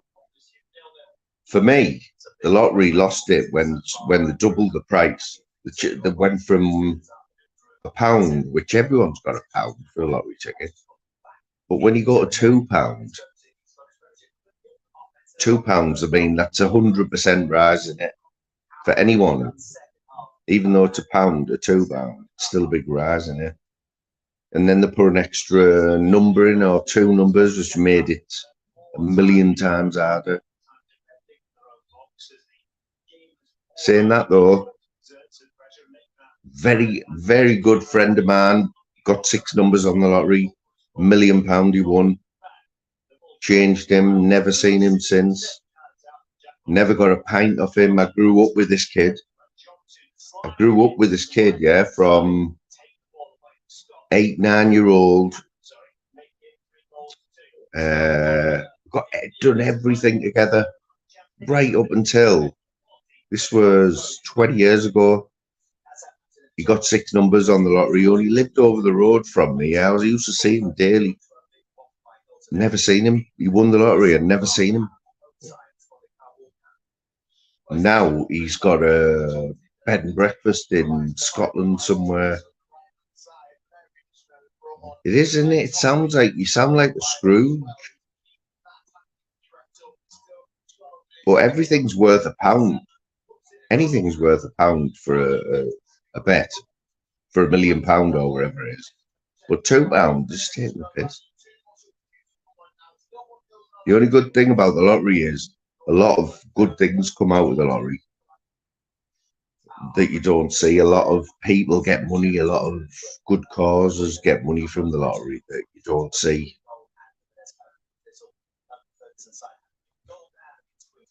I don't know anyone that wouldn't spot the ball. I'd love to see how they decide the winners. You know, how the actual the way the procedure of deciding who won't spot the ball. Oh no, 0.111 of a millimetre out that.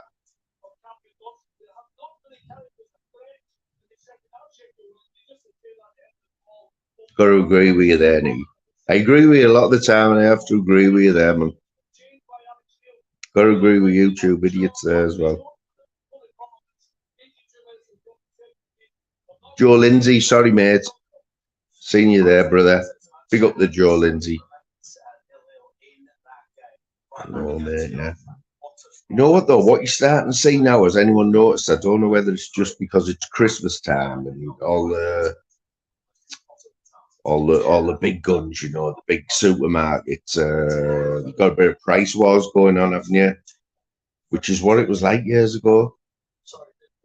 It was great for the consumer, wasn't it? Someone would do something for a tenner, and the other supermarket would do it for £9.50, and that's what it was all about. I think it's coming back a little bit.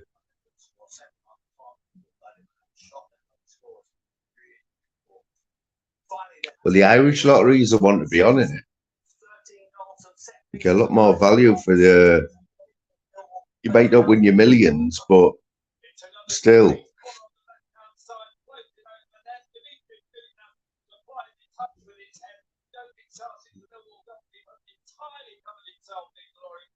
The win's a win, mate.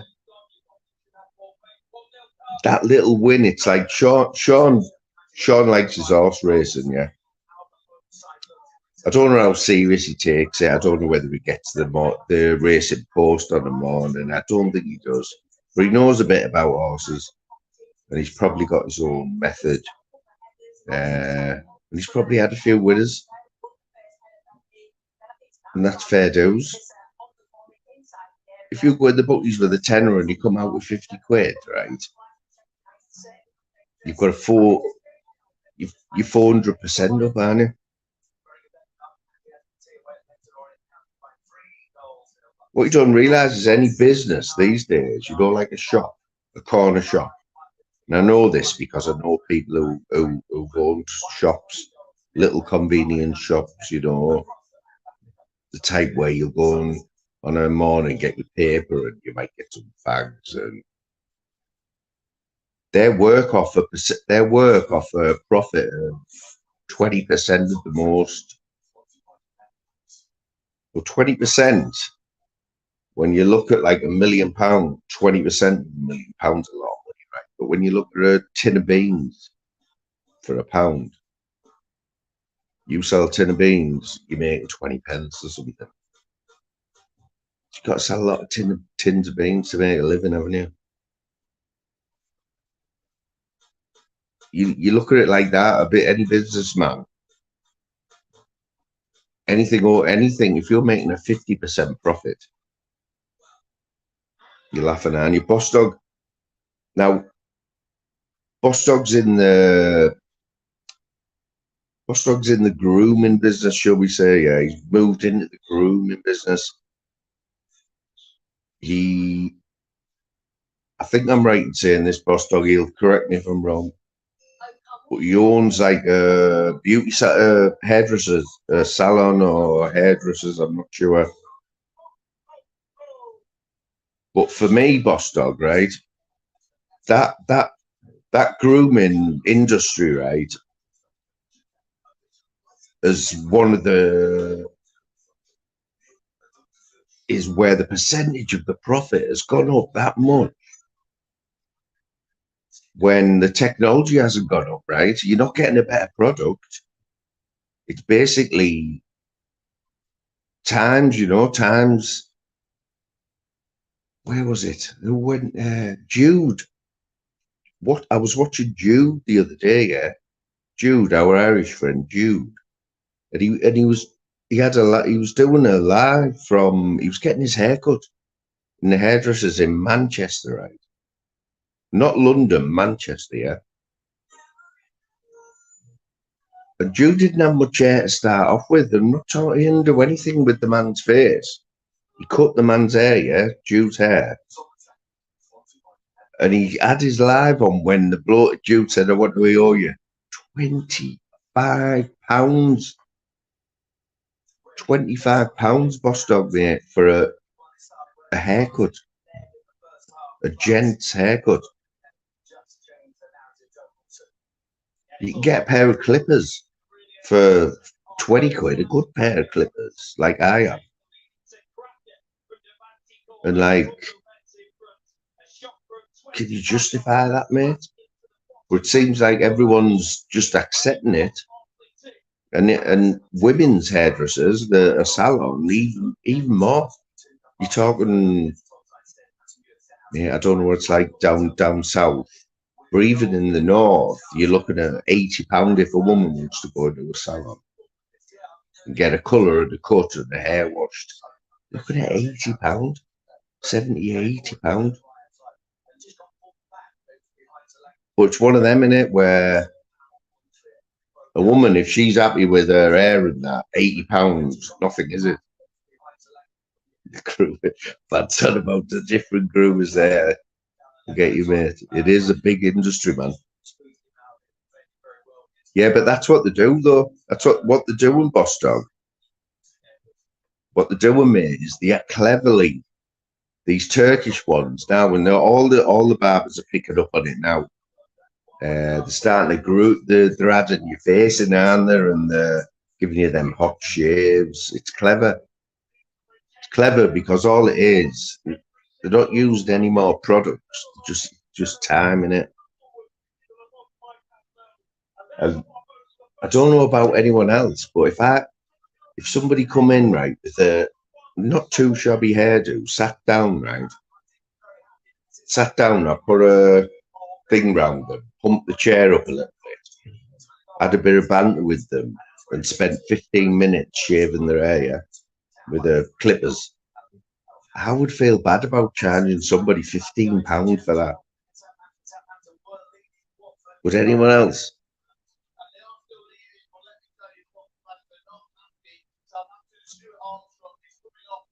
That's it. Just stick a bit of lemon on a towel, hot towel.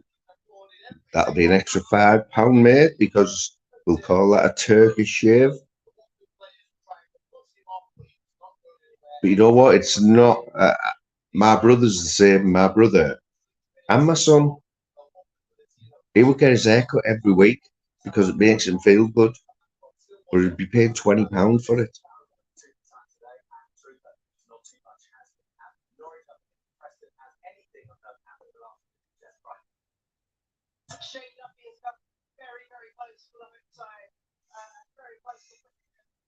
Mate, I caught the last bit of that game, you know. We're driving home and they had it on my phone. I think 2:10 is on about the Liverpool Palace game. At Liverpool, like Man United, it's not over till the 100th minute these days, is it? The amount of games, if you look at the stats, the amount of games the Man United and Liverpool and Man City have all won, especially Man United in Fergie time, is unbelievable.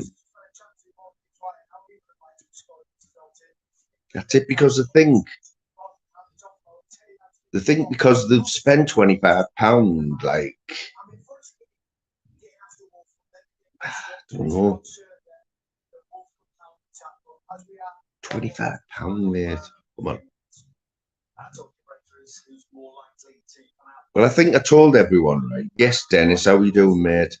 Dennis, second time I've seen you in here, mate. Respect. Dennis knows I always have a bit of crack with Dennis. Oh, necromancer. He's always gonna get it from the little scrap he had with Hart.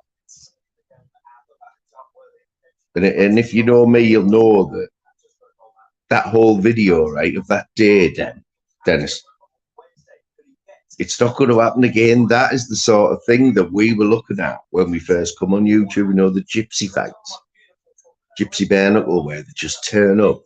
Well, this was a gypsy bare knuckle fight without gypsies. It was two lads who had a bit of beef. And if you've seen the build up to all that, you'd understand it a lot more. But yeah, respect anyway, Dennis. Respect, man. Forgot what I was on about now. Dennis has put me off. It's the first time I've done that a day as well. I don't do it all the time, but I've usually got Slim Reaper here reminding me on what I've just said.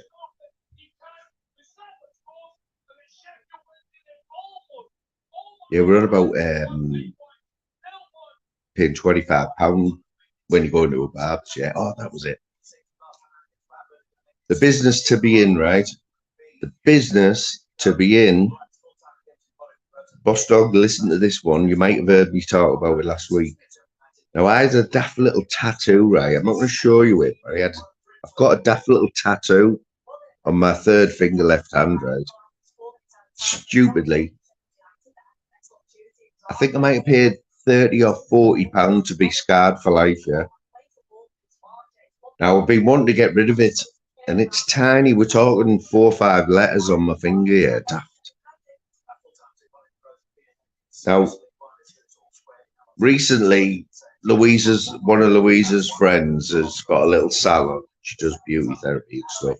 She's recently done the training and bought the machine for tattoo removal. You know, this laser tattoo removal.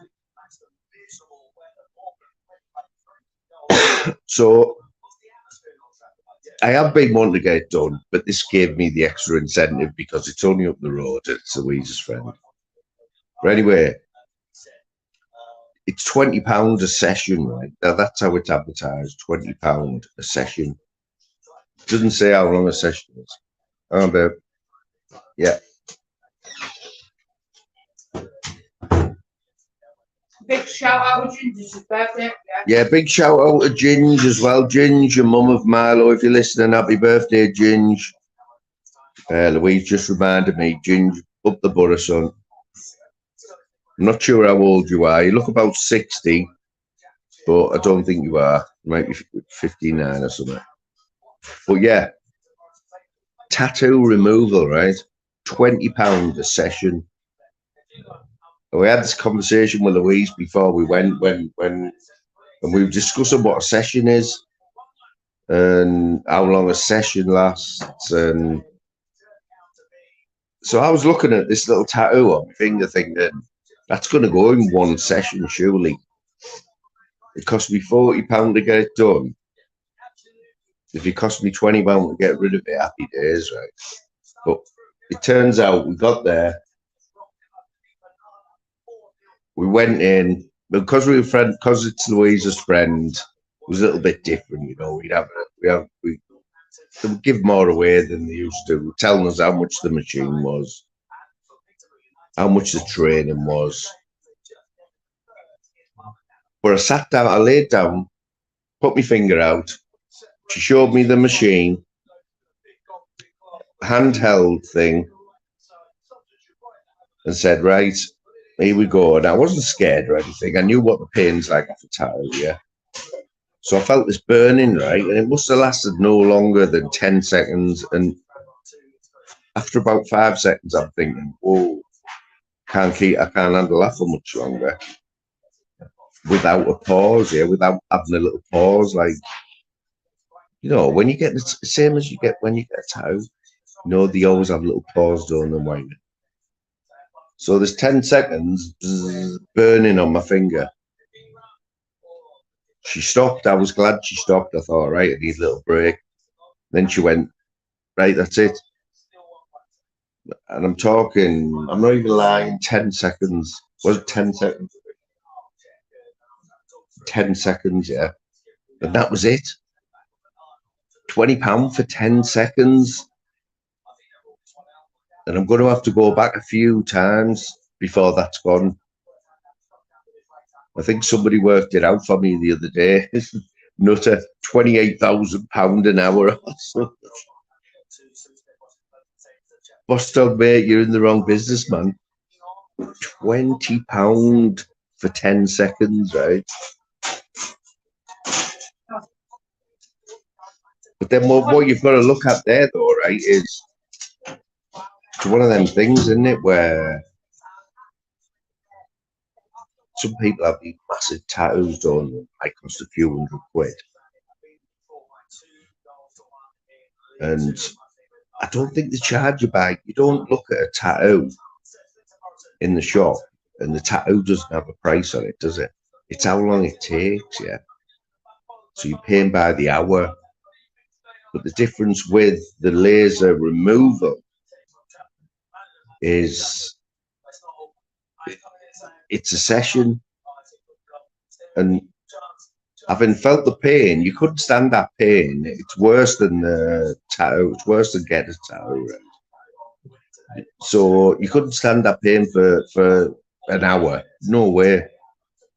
But £20 for 10 seconds. I think there needs to be some sort of. You're off, Sean. In a bit, Sean, mate.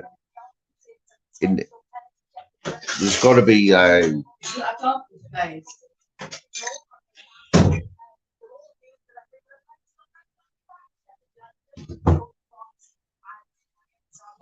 it's like somebody with a massive tattoo. You could not afford to get. You could not afford a £20 a session. Could not afford to get a tattoo removed.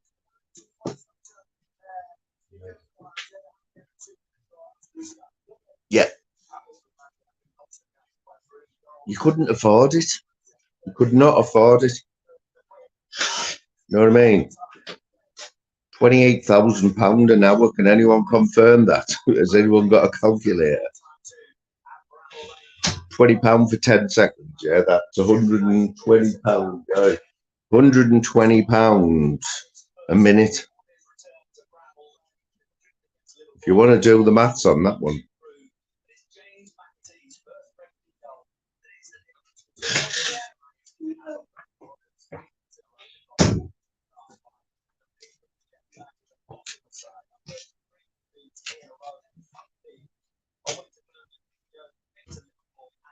I've got a calculator in front of me. I'll do it now. 120 times 60. 120 times 60. Oh, it's £7,200 an hour. Sorry. Yeah. Well, Boss Dog, there is only one other profession that's anywhere near that, and that is a plumber. Because plumbers, we all know you need a mortgage to get a plumber out. Boss Dog's one of these plumbers, yeah, who turn up at your house.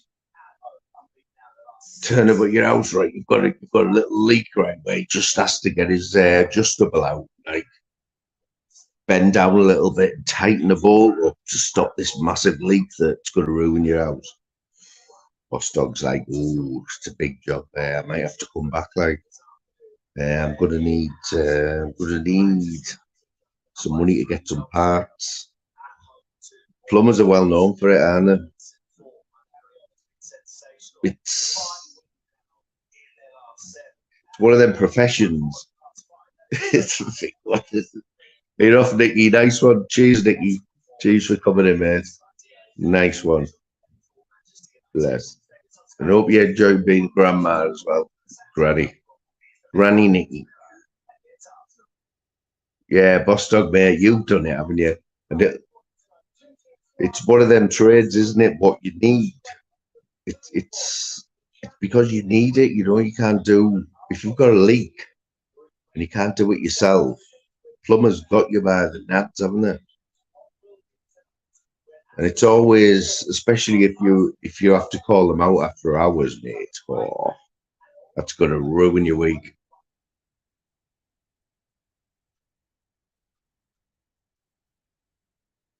And yeah, I bet you didn't put 2 kisses on the end though. About a fucking Christmas present. We've all done that, haven't we? We've all done it where we sent a message to the wrong person, and like that minute where your heart sings, like you think, oh no, I haven't just sent me mum. I haven't just sent me mum that dirty text of her.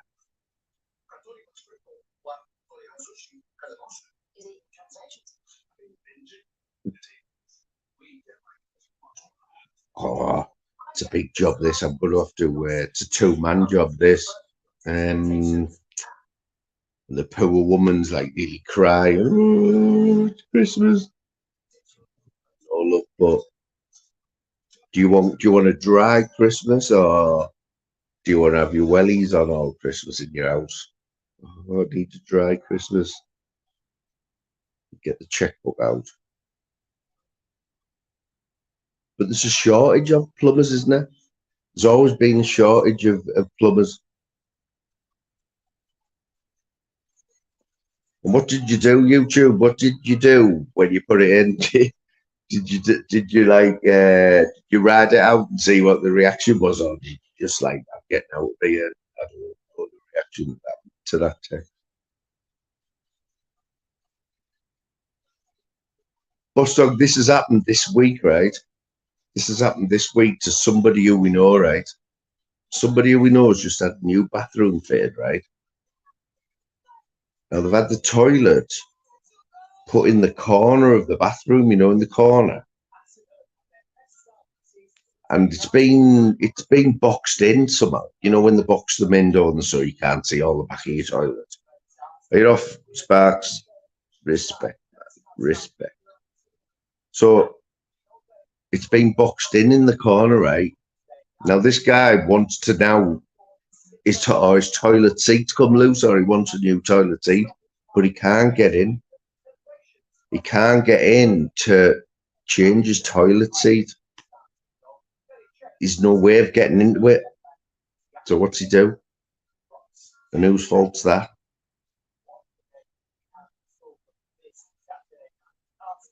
Bostog, you saw that for a 500 quid, couldn't you? Was it 500? Change your toilet seat.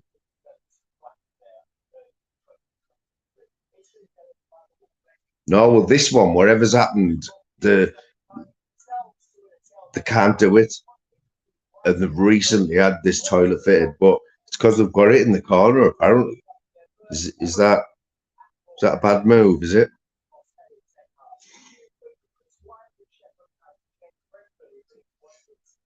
Called a toilet, I believe. I have changed a toilet seat, right? Only one in my life. And it wasn't easy, let me tell you. There's two little holes at in the back of your toilet, isn't there? And it's just a bowl with a 13 milli nut in it and a few washers. But when you can't physically get in there,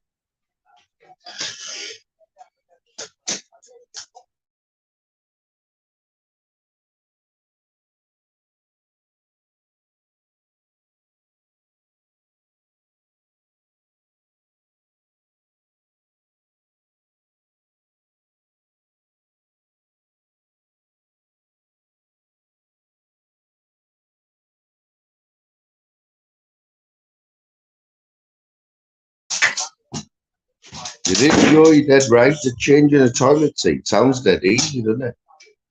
Sounds simple.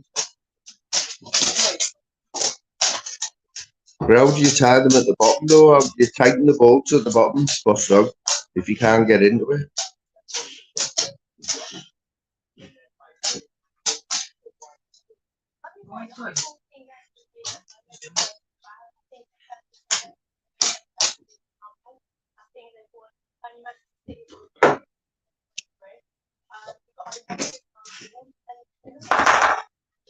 So are we blaming the plumber for that?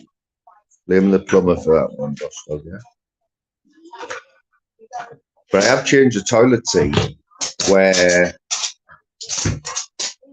there was no issues about reaching the screws or whatever. And it was still a ball ache. It was an absolute ball ache.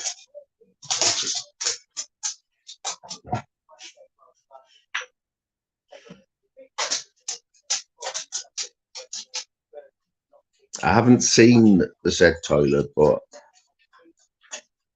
so I can't really comment on it.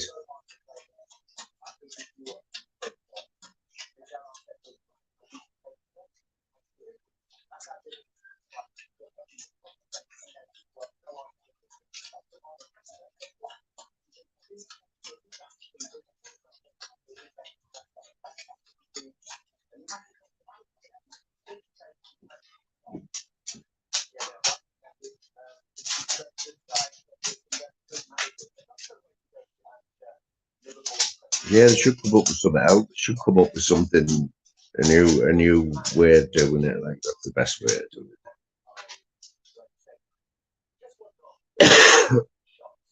Any advice to any kids out there? Go and be a plumber's apprentice and get your own business, or a hairdresser, a groomer.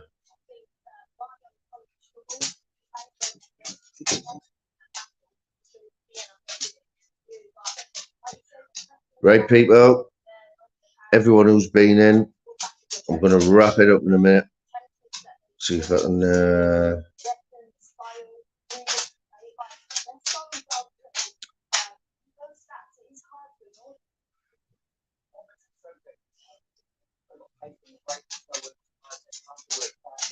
I'm going to play us out with this one. Massive respect to everyone. Ken had some eggs and gammon at a restaurant in Rill. Then he went with his wife Rhiannon to a campsite on the hill. The night was very windy, though outside it was still.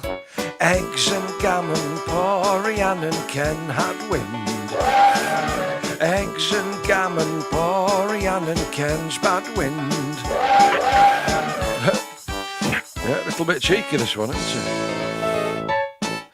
They opened up the tent flaps, but the smell it seemed to stay. So they tightened all the guy ropes, just in case they blew away. They saw a daddy longlegs get on his knees and pray. Oh, eggs and gammon, poor Rhiannon Ken had wind. Eggs and gammon, poor Rhiannon Ken's bad wind. Oh no, it works as well, doesn't it?